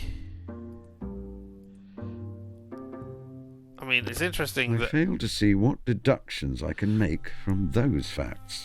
Yes, I guess I just wanted you to link them together, because it is odd that... I guess he's not in disguise. I was going to say two people were in disguise. I guess he is covering up injuries rather than being in disguise. So yeah, okay. Maybe that is not a thing. But that is kind of what I wanted you to put together. That it is odd that there are two people here who are both in disguise, although you're not in disguise. So I guess that isn't the deduction. That I guess I connected things together. Hello. May I talk to you for a moment, Mr. Hello, Ruffles? hello. Hello, hello. And who might you be? And who might you be? Ruffles the clown at your service. Honk honk. You've got no nose. Sorry for having to say honk honk. I used to have a little horn, but I've lost it. So now I just say honk honk in a cheerful sort of way. Honk honk. Well, there's our noise, isn't it, for this game? Honk honk. Honk honk. I see. I am Mr. Holmes, a beekeeper. There is Raffles, like the famous cricketer, A.J. Raffles. No. Your name is Raffles, like the famous cricketer, A.J. Raffles? No. Ruffles. Like material gathered along one edge to make an ornamental frill. Ah. Oh, I see. I wondered if you were a relative. You knew A.J. Raffles? Ah, he was a bit of a hero of mine when I was a lad. Oh, good to know. Our vocations meant that we moved in the same circles. Indeed, indeed. Do you want me to find your horn Do for you you? need me to find your horn for you? Oh? No, why the dickens would I want to send a stranger off to find something I've lost? Seems a bit impolite. Besides, I know where it is. Indeed. Nobody giving me quests to go off and do this in this cosy game. I thought you said you'd lost it. I lost it in a game of cards in Newcastle. Ah. Lovely. How goes your clowning? How goes your clowning? Very well, thank you, sir. I mean, shall I just go, hey, you were in the war. Let me ruin your day. You were at the front in the war, I perceive. War? No. Ruffles the Clown doesn't know about such things. I tell you, would you like to see me trip over into a custard tart? Not particularly. It's unusual to wear an eye patch. It is unusual for a clown to wear an eye Clowns patch. wear all kinds of things just to try and make you laugh, so eye patch isn't a stretch. Clowns wear all kinds of silly things. Beep, beep. No nose either. Beep, beep. Beep, beep. Alright, goodbye. Goodbye. Goodbye, sir. Mr. Matters, Philip, Hans. Oh, that's something. One of my neighbours, a dapper gentleman in his 40s. Maybe it's not. A gentleman who is fond of cats and enjoys attending concerts. I believe he lives in the village. A long-time resident of the village. I believe he's some kind of writer, although I observe some signs that he spent time in prison in his youth. No, I can't buy cakes. Oh. I'd better not. He always gets very anxious when I try to speak to him. Yeah, I'm not surprised.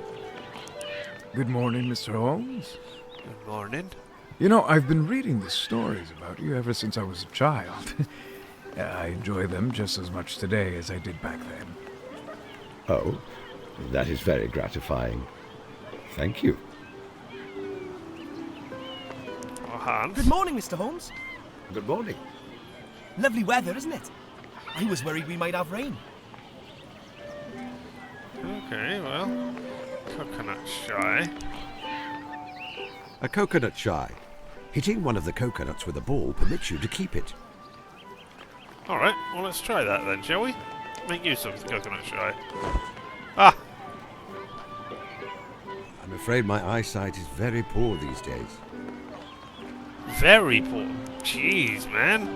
I mean, if you cannot see the coconut on the other side, then yeah, that is very poor.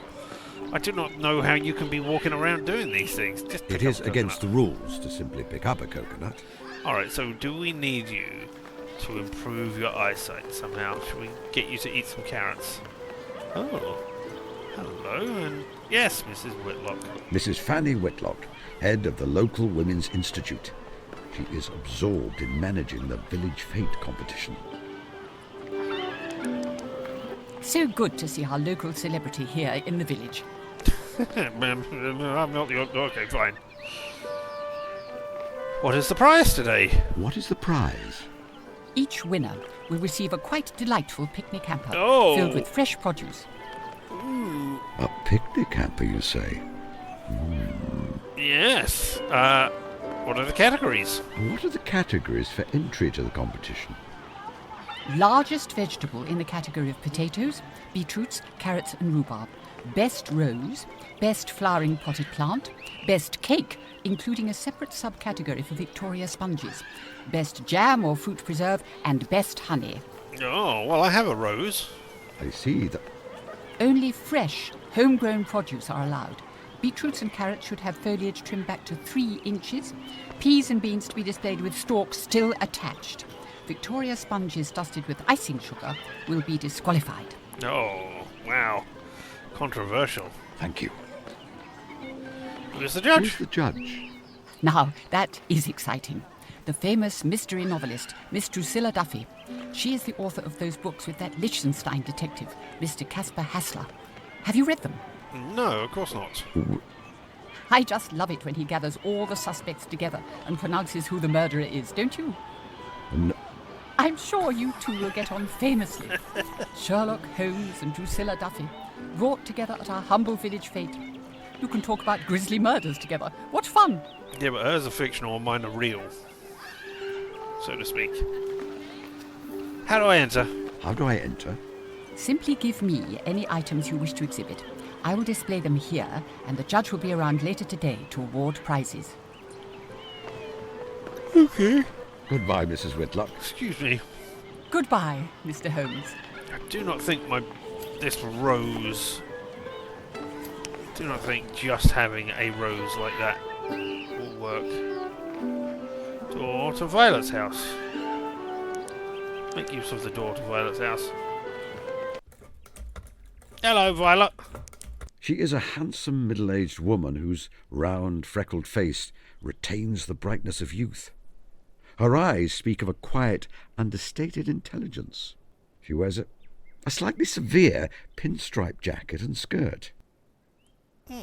Okay.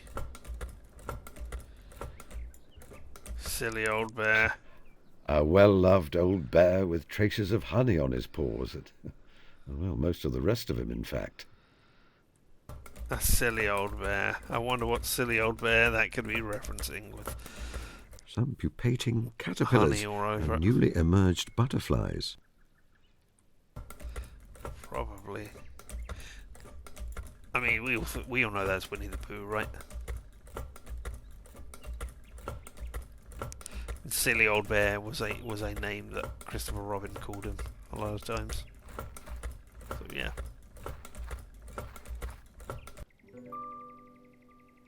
Tilda's mother, Tilda's father. I wonder how old she is here. 3 or 4? I did not meet her until she was 5, when she came to live with Violet after she was orphaned.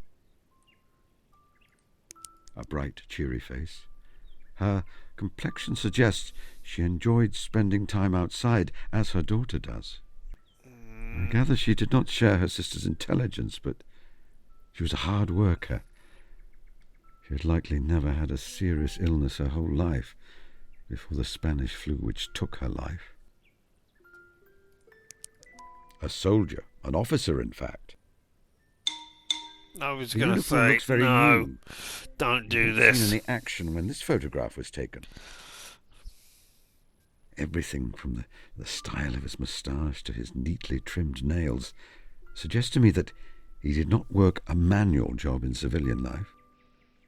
So many promising young men shared his fate. It all felt quite distant to me. I was ensconced in undercover work, so I did not see the fighting. Watson, however, an army medic.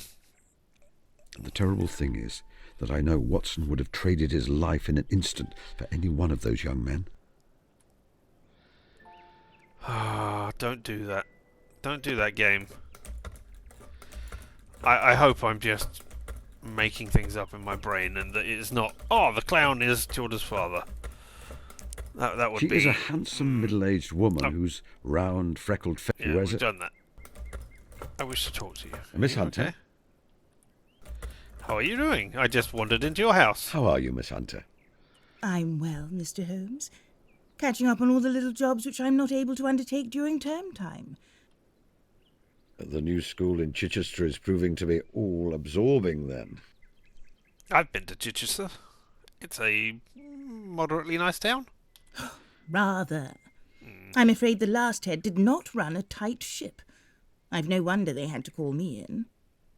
The girls are all little monsters, and the mistresses not much better. Sounds ghastly. Don't mistake me. I'm rather enjoying the challenge. For the next 4 weeks, however, I will relish spending time by myself. What are you sewing? What are you sewing? A new walking dress. What do you think of the colour? I was always told that redheads should not wear red. and so I try to do so as often as possible. Of course. I have no real opinion. Goodbye. So I don't have to give you an opinion. I like it. Sure, why not? I am no expert in ladies' fashion, but it is very cheerful. You would not rather have a seamstress make it for you? Oh, no. I enjoy making clothes. I find it relaxing. In fact, you should let me make you something.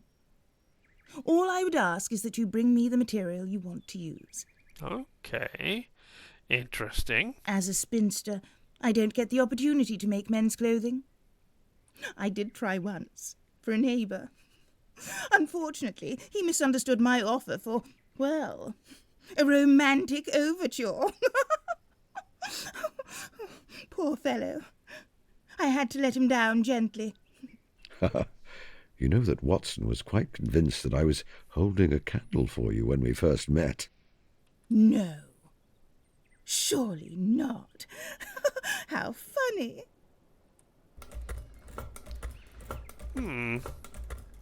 Miss Tilda has been helping with the bees. Miss Tilda has been helping me with the bees? I know. She reports back to me all their antics. Thank you so much for how good you are with her, Mr. Holmes. It means a lot to a child when an adult takes them seriously, I think. Tell me more about Miss mother Hunter, and father. Can you tell me more about Tilda's mother and father? I suppose so. What do you want to know? What was your sister's husband like? What was your sister's husband like? He was the genuine life and soul of every party he ever attended. Such a happy, vivacious soul.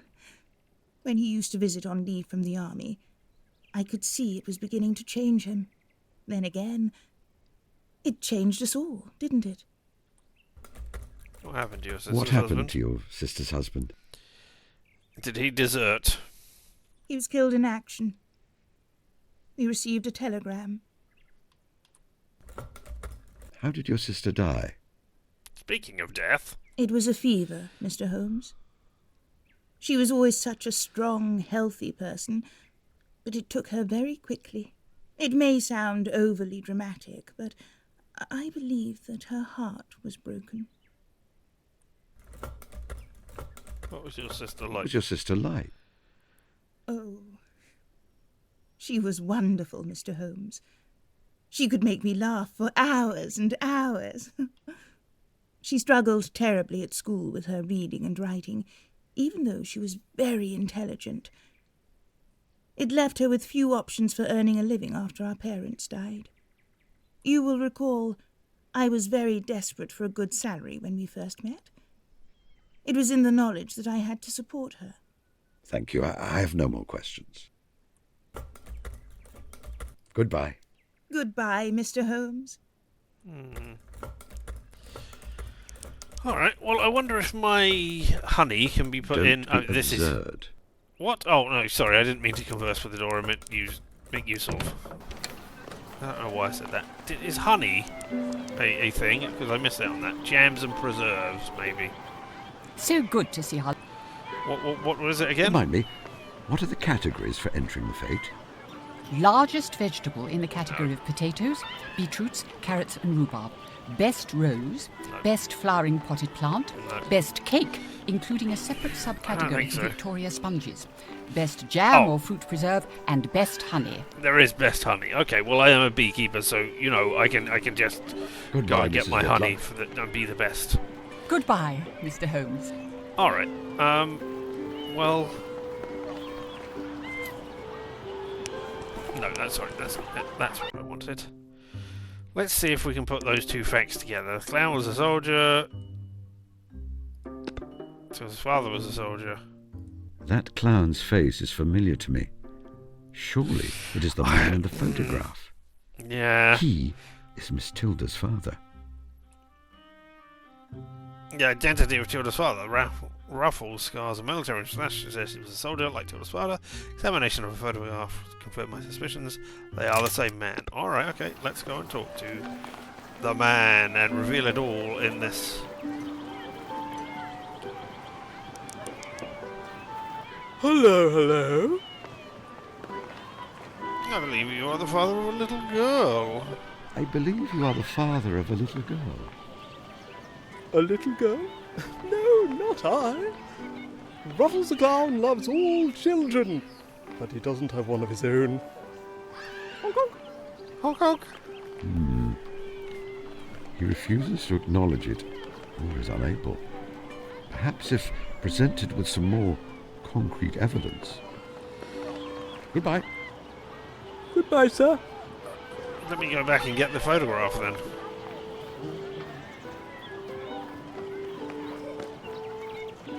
There we go. Oh, no, I haven't got smoother walking. I thought I did for a second there. No, not converse, make use of. May I borrow this photo? Miss Hunter, may I take this photograph? It is for a very good cause, and it will be returned unharmed. To anyone else, Mr. Holmes, I would say no. You, however, have earned my trust. You may take it. Excellent. Do not converse with door, make use of door.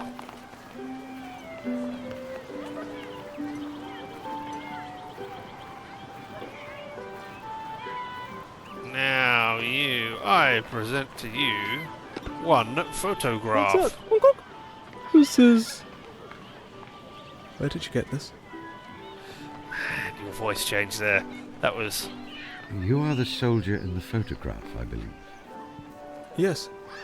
And the woman is my wife Jane, and the little girl my daughter, Matilda. I thought this was lost. Perceive you are invalided out of the war. I perceive that you were invalided out of the war. Yes. An explosion. The first thing I knew of it was waking up in a German field hospital at Valenciennes, unable to see. One eye gone, and the other with a damaged cornea. The doctors and nurses there were skilled and attentive. They saved my other eye. Unfortunately, when the bandages were removed, I was disturbed by what I saw, especially in the mirror. My body was, I suppose, altered is the euphemism.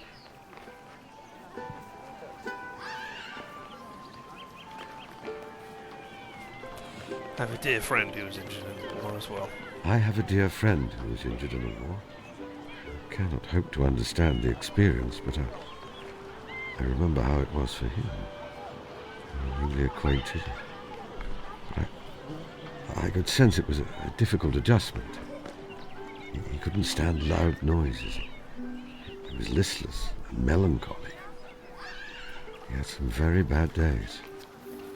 Did he find a path forwards in the end? A new role? Yes, undoubtedly. No. He continued being a doctor. I suppose he was my boon companion as well, so yeah, okay, I guess maybe a new role, but I mean he continued with his old role at the same time. I found that becoming the character of Ruffles the Clown helped. Applying makeup and devising an outfit which transformed my injuries gave me a kind of power. Does that make sense? Indeed it does. What happened to your family, sir? What happened to your family? I was a prisoner of war for a time before being sent back to England. I discovered that I had been labelled missing in action before formally being presumed to be dead. Okay, yeah, I mean, we received a telegram telling us he was dead. Possibly, yeah, could have been over there. I rushed back to our little cottage.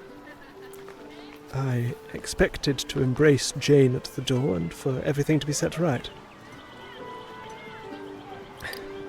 Foolish, I suppose. Perhaps. But it is a sentiment I understand all too well. And she was not there? She was dead. No. Dead. The house was empty. I asked neighbours and they told me she had died and that my daughter had been taken away to live with my wife's sister, Miss Violet Hunter. I thought myself damaged before. But with that news, I fell apart utterly. You did not go to visit Miss Hunter to let her know that you lived? No, Mr. Holmes, I was unwell. It's shameful. I thought that little Tilda would be better with a heroic memory for a father than a broken half-man.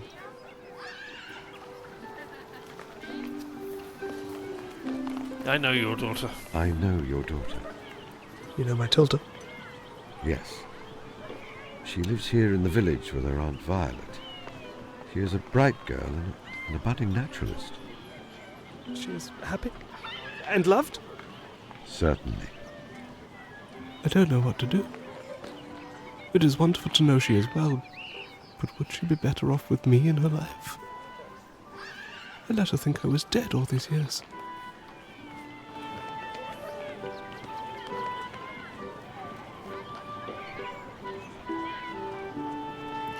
Tell her. I don't know. Maybe white lie and say that you thought both of you had died, both of them had died by the time you came to find them, because you've been captured as a prisoner of war, presumed dead, and lost your memory for a large portion of time and could not tell them. I don't know.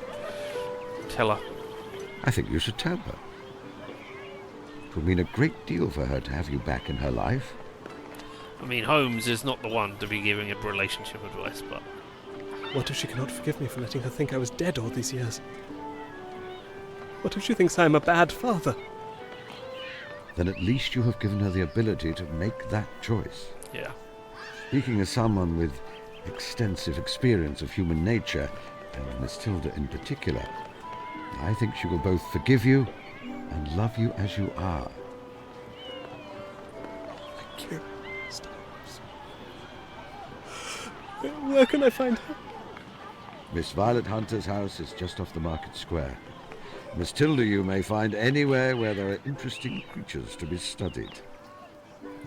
I'll go to her after my performance. A little girl. My little girl. May I keep the photograph? No. Under the circumstances, perhaps you should. No. It's not mine to give away.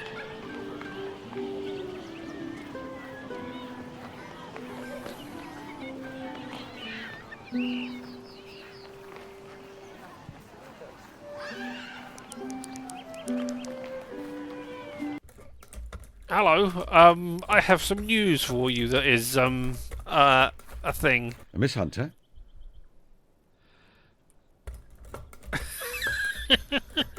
Apparently I can't tell you, and I would never divulge this secret to you. Goodbye.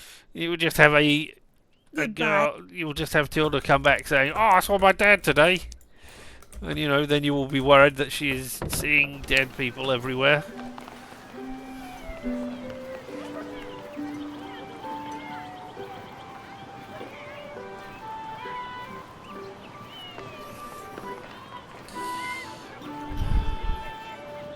I don't know what to do about you, and you being wearing makeup. Alright, I don't think we've been down to cottages. We'll have a quick look at cottages. See what's around here. Oh. Washing. Mrs. Kumar is washing some sheets. If I were to make a close study of them, I might be able to find out all kinds of details about her personal life. But I believe that would be a waste of time, and Watson would chide me for being rude. Oh, disturbed ground. Someone has been gardening. The earth is disturbed all along the front of the house. Okay. I can dig along it if I wanted to. I think that would be very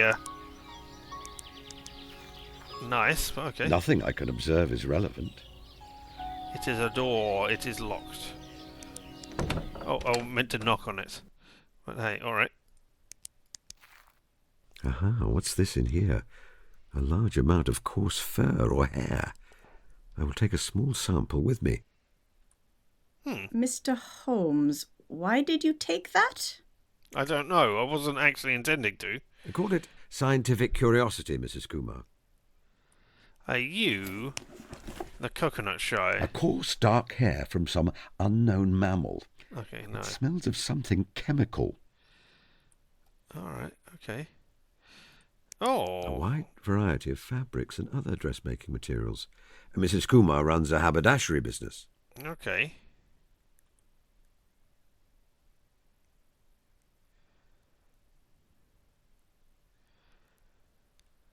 Ah, elderflower cordials, elderflower cordials. Mrs. Kumar is known for making the best elderflower cordial in Sussex. The only ingredients are the heads of elderflowers, sugar, lemon, and honey. I would humbly argue that the honey is the key to her success.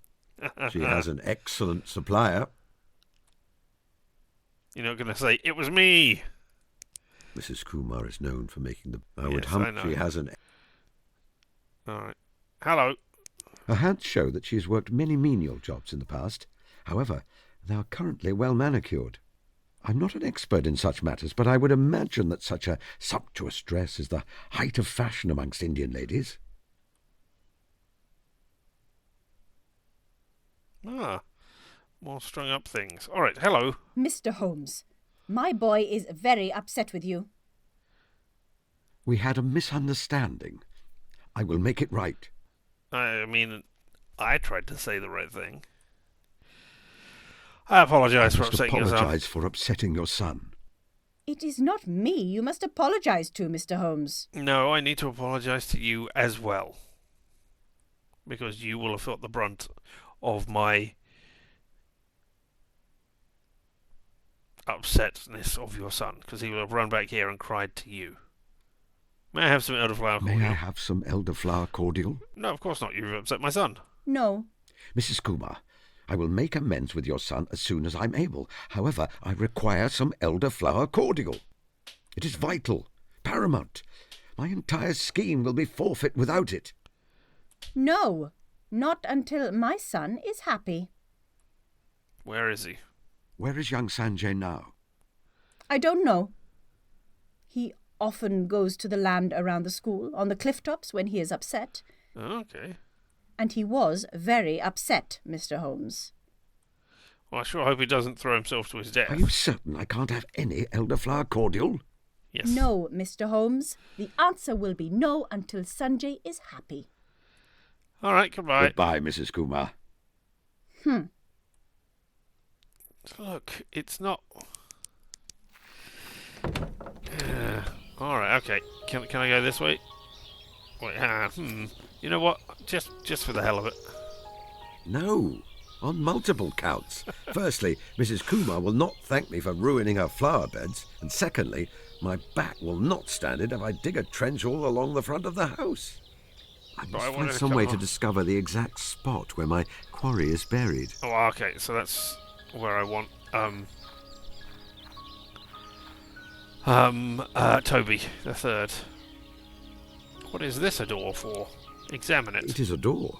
Yes, I know that. I suppose you're expecting me to say something more involved than that, mentioning the state of the paintwork and small scratches and so forth. No, just who lived there would be fine. Very well. It is ill-maintained and someone has forced it with a jimmy in the recent past. I would suggest that the house was abandoned for a long time and that the current resident is a squatter. Okay. Good to know. A gate. Can I... This sturdy iron gate is locked, although a cracksman of moderate skill could get through it with the right tools. If I had the right tools. A generally law-abiding beekeeper would also need sufficient reason to do so, of course. Squatter.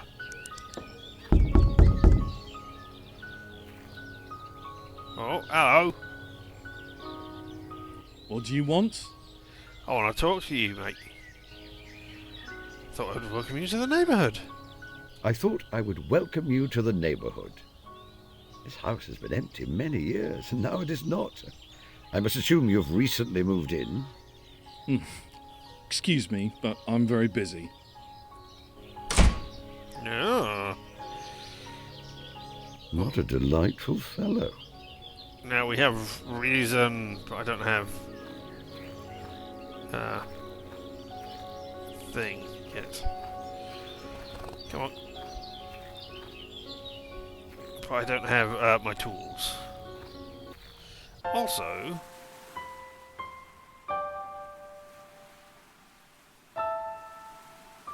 I assume the Gables is... Maybe the Gables is not my house. Maybe the Gables is the... No, I guess I'm Bee Farm. Here we are. Yeah, and the Gables is the school.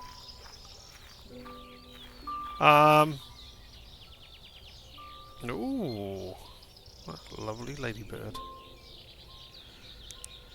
Well, he has cleaned the paint from its pullover, but not very effectively. Alright. And you, Tilde? Miss Tilda, my young neighbour. Okay. Marty? The stains on her dress are characteristic of the meadow to the north of my cottage. Ah. That's not a brain fact I want to take. Muddy dress. Tilda's hand. The dirt the under butterfly. the fingernail suggests she has been digging. There are no calluses of the kind I would associate with daily piano practice. Please. Ah, hair. She's got Her hair lovely is hair. untied and unbrushed. She's got a crown in it. Flower crown. There we go. Her flower crown is made from the yellow yarrow which grows to the north of my cottage. Okay, so she buried something to the north. Cool. A most elegant crown. The king himself has no finer. That's not quite what I wanted to do, but alright. Okay.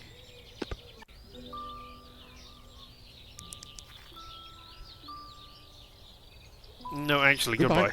Goodbye, Mr. Holmes. I didn't even say anything to you. I need to converse with Sanjay, first of all. I wish to apologise to you. I wanted to apologise to you, Sanjay. You put a great deal of thought and effort into staging your murder on the cliff tops for my benefit, and I was not appreciative. Oh, that's all right, Mr. Holmes. I'm not upset anymore. I think you are. You're not? No. See, I thought about it, and it's just like what you said to Watson in The Adventure of the Solitary Cyclist. Oh, you know we've got... No, we don't have the solitary cyclist here in the village. That's the... I'm conflating two things. Is that the one with the snake in the bell pull? If it makes you feel weird, then yes, it's exactly that. What precisely did I say to Watson? What precisely did I say to Watson? What precisely did I say? You mean you don't remember?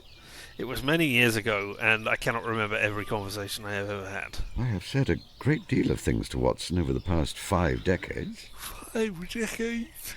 You sent him off to do some investigating on his own, and when he got back, he was hoping you'd congratulate him on doing so well. But instead, you said he'd done remarkably badly, and he was sad. Oh, God. Oh, yes.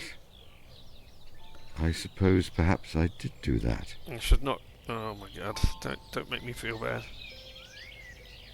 Oh, well, if it makes you feel better, then perhaps you can think of that like being in that situation. Apparently that voice line didn't trigger. Okay.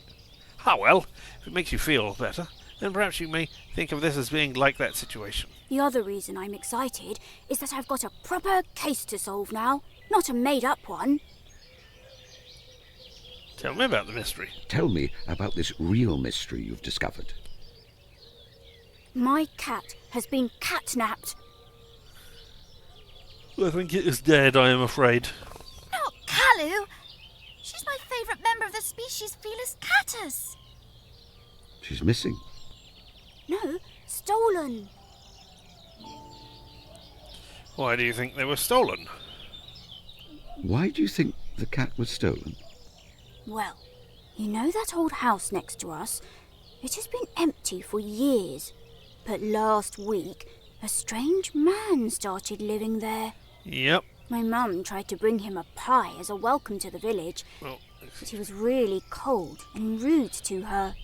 Then, he came around yesterday, acting really polite, asking if he could buy our cat. When Mum said no, that she is our special pet, he got really mean and angry again.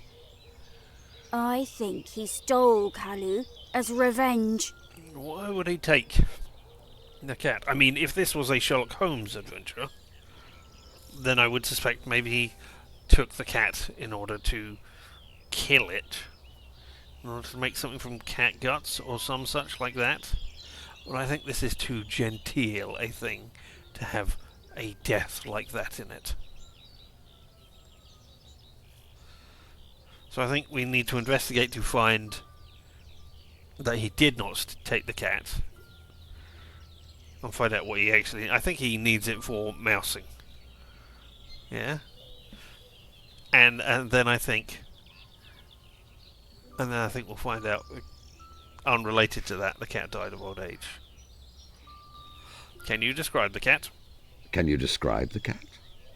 Her name is Kalu. She's small and white. She's also really soft and her toes are pink. Don't forget that. No, of course not. She's the best mouser in the world. 2 days ago, she dragged a giant dead rat into our house. Absolutely enormous. As big as she is. Oh, maybe that's... Mum had to bury it in front of the house. Ah, okay. Did she indeed? Interesting. Okay. No. Then that's not... Fact has been added to your brain attic. Okay, cool.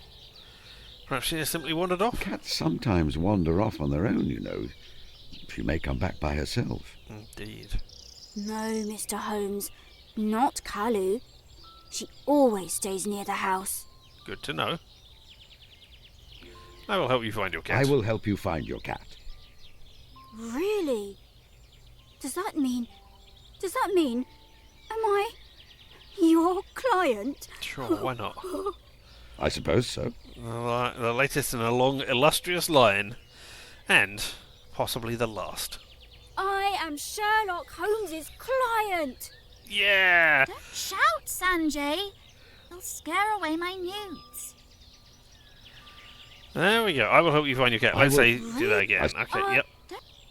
Goodbye, Sanjay. Goodbye, Sanjay. Goodbye, sir. Alright, Tild. We need to talk as well. Or Tilda. Not just Tild. Do you know how I harvest honey? Yeah, I know how you... Well, alright, let's do it again. Would you like me to teach you how I harvest honey? Yes, please, Mr. Holmes. I want to be a beekeeper when I grow up. I thought you wanted to be a fisherman when you grow up. Why not both? That was last week. Very well. First, I put on my protective hat and gloves. This is a great way of putting it into the game, so that you know how to do it yourself for the puzzles coming up. The bees are not generally aggressive, but I wish to avoid direct contact with them.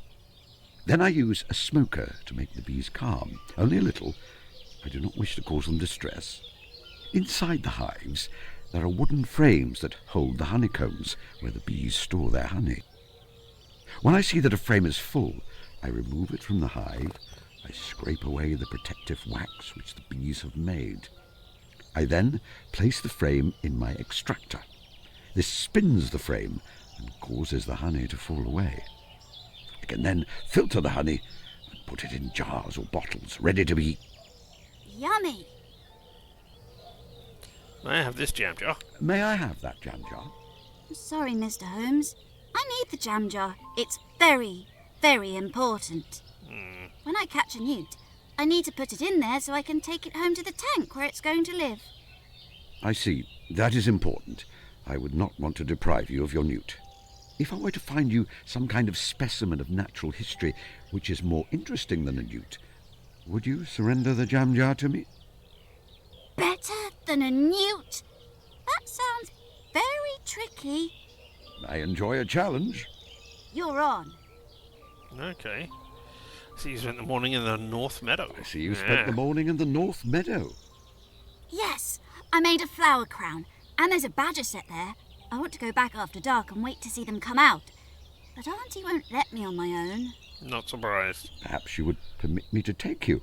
If you do not object to the presence of an old man who's not quite as adept at crouching in the dark for hours as he used to be. Oh, that would be wonderful, Mr. Holmes. Mr. Holmes? Yes, Miss Tilda. Are you magic? No. No.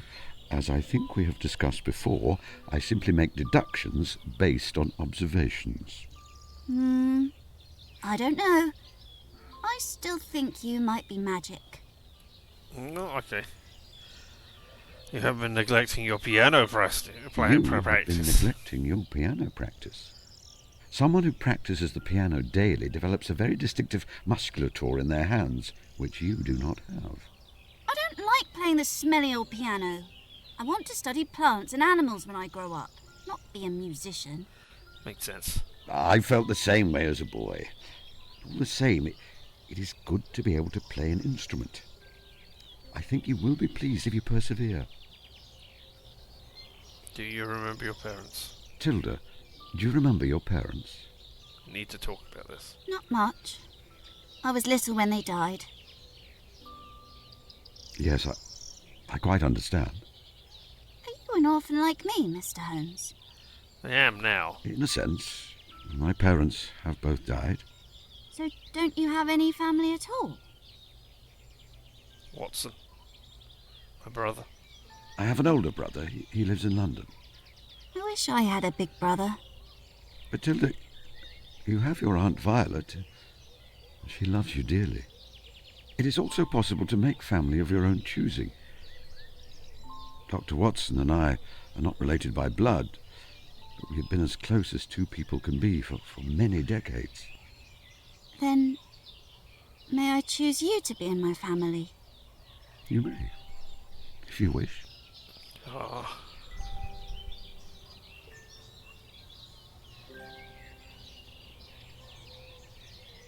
Alright, well, can we walk to the gables? Can we walk over there? Make use of it? How? I'd like you to observe it then. Old country seat put to a new purpose. Now it is Harold Stackhurst's well-known coaching establishment. A score of young fellows are there, preparing for various Harold professions, Stackhurst is not in the and staff of lion's several mane. masters. It will be empty until Michaelmas. Can we walk back there? I don't think we can. I think this is as close as we get to the gables. Alright.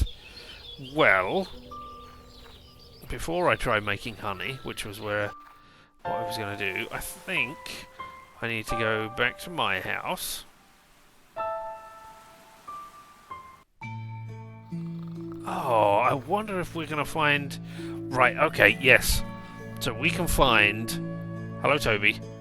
Come with us. We might get the body of a rodent or something.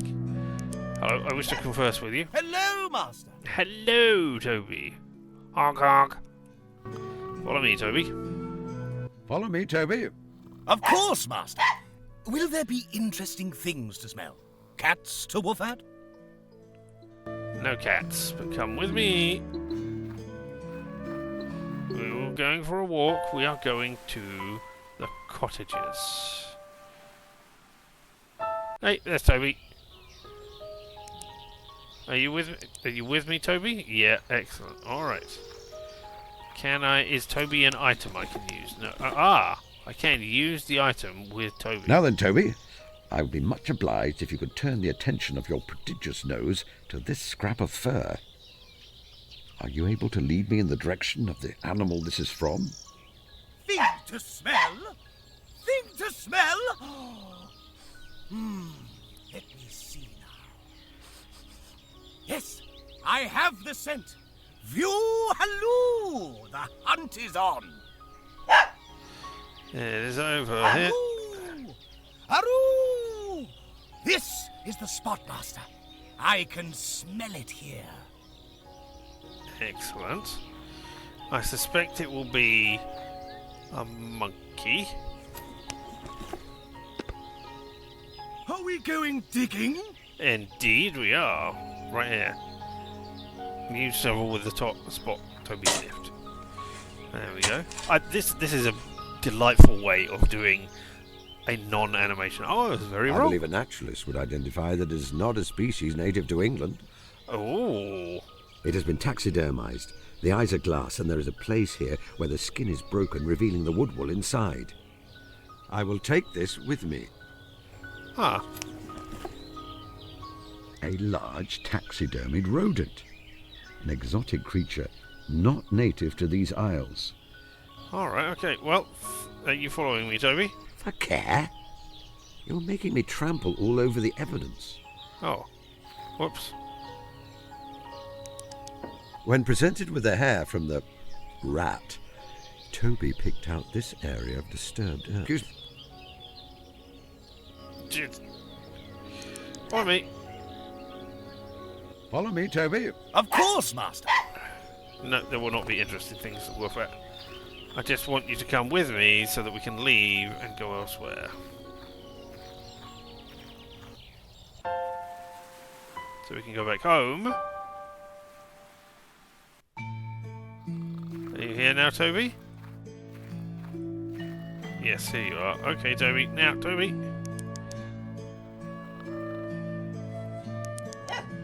You're a good boy. Oh, you're a good boy. Woof woof. Well, naturally. And I think you're a good human, Master. Especially when you give me bones. Yes. Now stay here, Stay here, boy. Oh? Here? By myself? Well, come back soon, won't you? You're here at the home. So, you know, you should be fine. Now we're going to try and give this to, let's try and give it to the hawker on the beach, first of all. And then maybe we could take that. Oh. Hello, I have for you this. Oh, I'm not interested in that. Oh, okay. Alright. In which case, to the gables. Oh, and then we'll give it to you. Get the jam jar. Are you interested in this? I didn't really examine it. I should have done before I did this. What do you make of this, Miss Tilda? The nutria is my absolute favourite large herbivorous semi-aquatic South American rodent.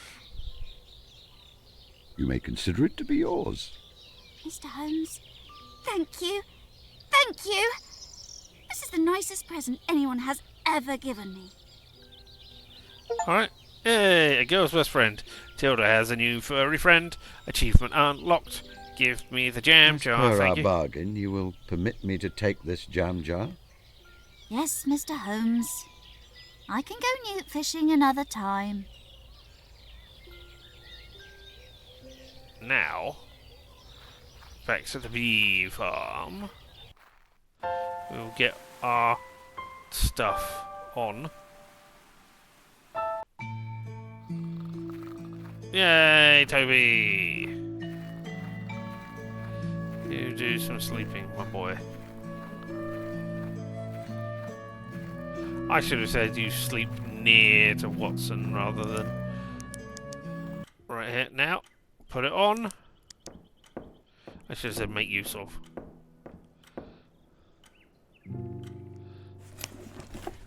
The hat and gloves I use to tend to the hives. Indeed.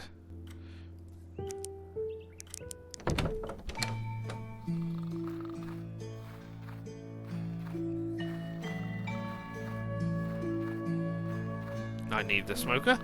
Well, actually, let's put you on first of all. Eee. Pick up the smoker. Let's find out which one of you guys has got the honey. Oh. It has been known for time out of mind that bees are calmed by smoke.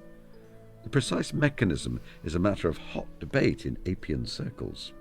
I am of the opinion that bees communicate danger by releasing subtle smells to one another, which the smoke interrupts. I wrote a short monograph on the subject, if you're interested. If I was communicating with somebody, and then I could not communicate with them, I wouldn't calm down. I would suddenly go, oh my god, no, I can't communicate with anybody. But yeah, alright. It only takes a light touch. I do not want them to be stressed. Excellent. Now, oh no, not use the jam jar. Examine The it. smoke has calmed them. Okay. I refuse. Make use of. There is a full tray of excess honey here. I will take it with me. Indeed. There we go. Now, back over here. Beekeeping. So oh, there's more. There is a protective layer of wax, and underneath, golden honey. Excellent. Get going. Oh, do I need to find a knife? No, I don't. It does it automatically. That's good. Maybe getting some honey for us. The honey is now in the extractor. I will take the empty tray with me. We'll put that back in a second. Right now, we'll use it. No, not with Sherlock Holmes. Honey extractor.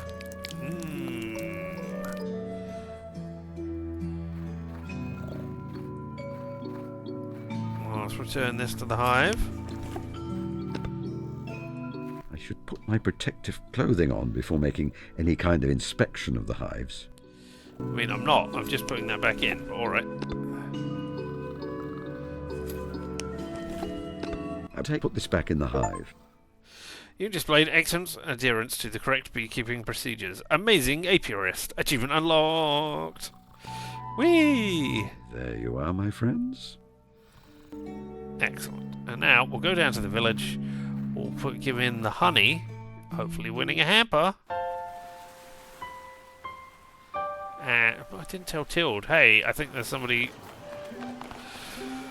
I don't know. Alright, never mind. Hey.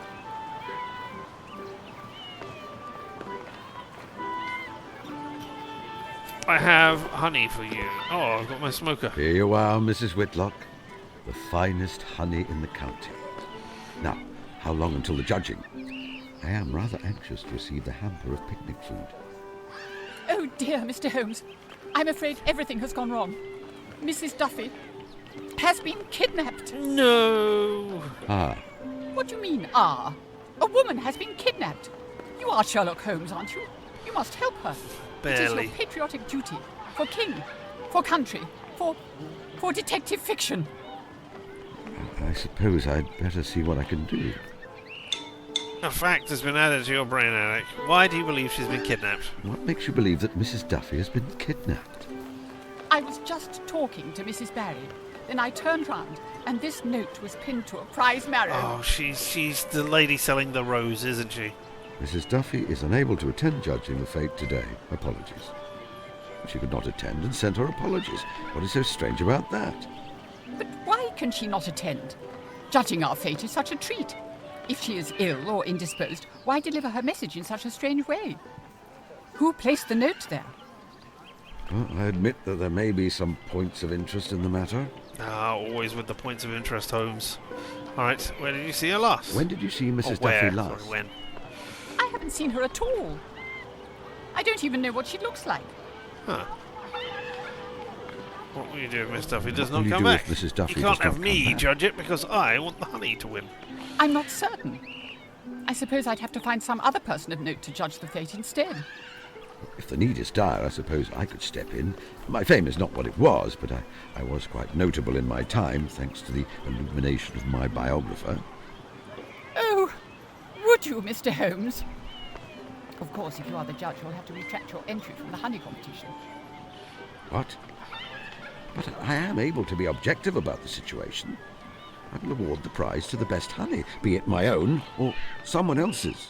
Yeah, but the impropriety, the look of it. I'm sure, Mr. Holmes. However, paragraph 8, subsection D of the fate rules makes this very clear. The judge cannot enter the competition. Paragraph 8, subsection D. Oh, how I hate you. I suppose I will simply have to hope I can find Mrs. Drusilla Duffy then. Alright. What about Dr. Watson? My friend, Dr. Watson, could judge your fate. He is a best-selling writer and a celebrity in his own right. And if he is judge, I can enter my honey and win the picnic hamper. I'm afraid not, Mr. Holmes. Paragraph 8, subsection E of the fate rules says that the judge's household cannot enter either. Damn you, paragraph 8, subsection E. D and E, I hate you both. Household? But he's only staying with me temporarily. At least that seems to be his plan. I have hopes. Very well, then, I will find another solution. Alright. Goodbye, Mrs. Whitlock. Alright, then. Brain attic. Let's try pudding. Sanjay's cat is a good mouser. Our cellar is in disguise. Clue brought home an enormous rat. I mean... Those 2 points are related. I feel there is more to this matter, however. Yes. The rat has been described as abnormally large. The cat's aptitude for catching vermin may explain its interest, but not the presence of such a strange creature in Fulworth. I think I should retain both of these pieces of information for future use. Okay. Mystery writer is missing. The flower seller is in disguise. It seems that Drusilla Duffy, the mystery writer, is in disguise as a humble flower seller, for reasons unknown. Dun dun dun dun. Drusilla Duffy, the missing mystery writer and a curious flower seller who seems to be a well-bred lady play acting. I believe I have found Miss Drusilla Duffy. I mean, we don't even know what she looks like, so that could be could just be another person doing it for entirely unrelated reasons.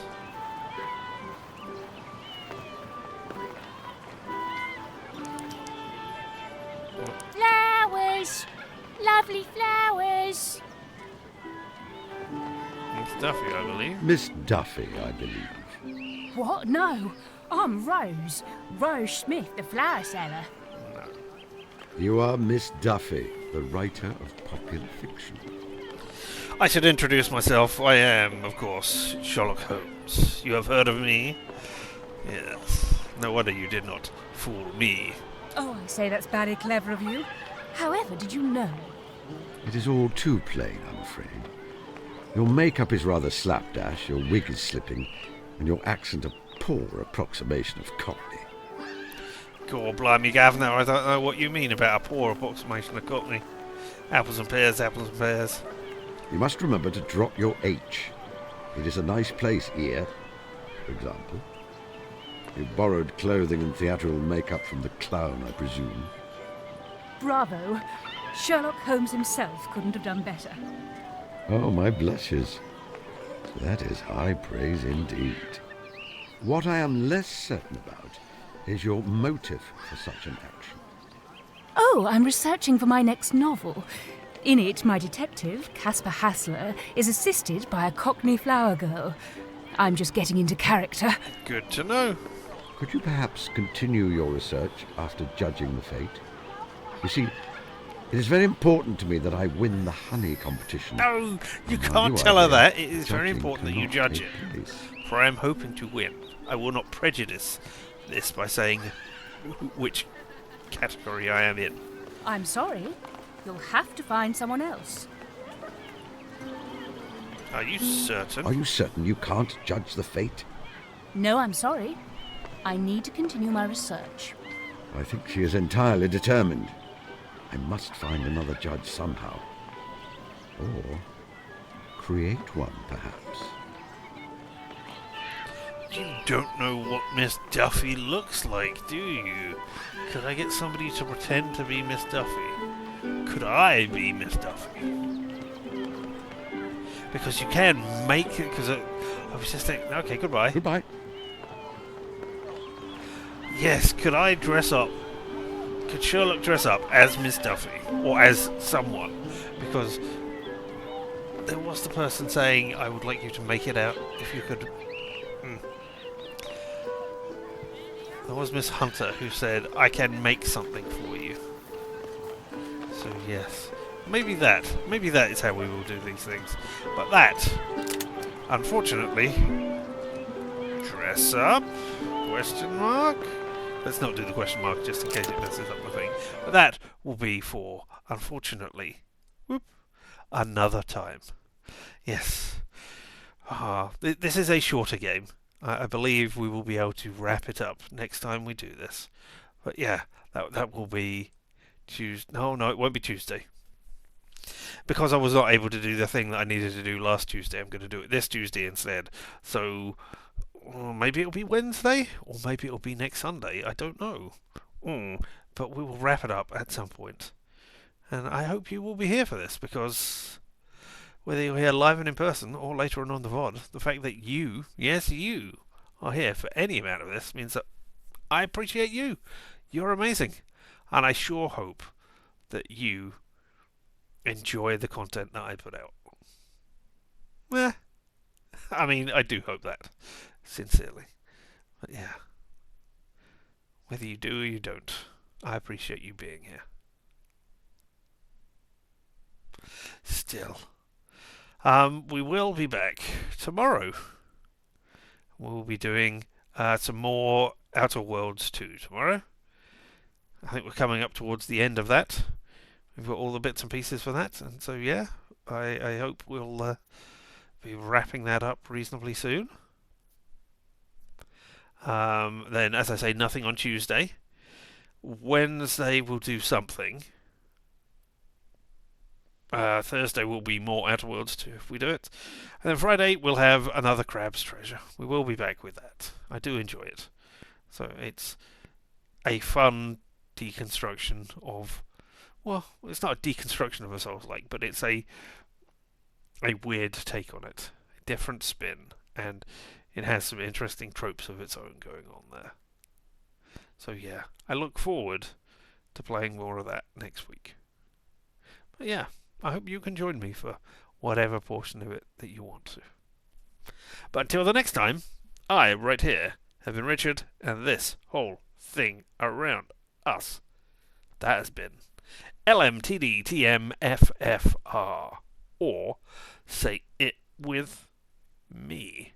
Now, limited time offer, no vowels, and you have fun, and of course, as always, stay weird.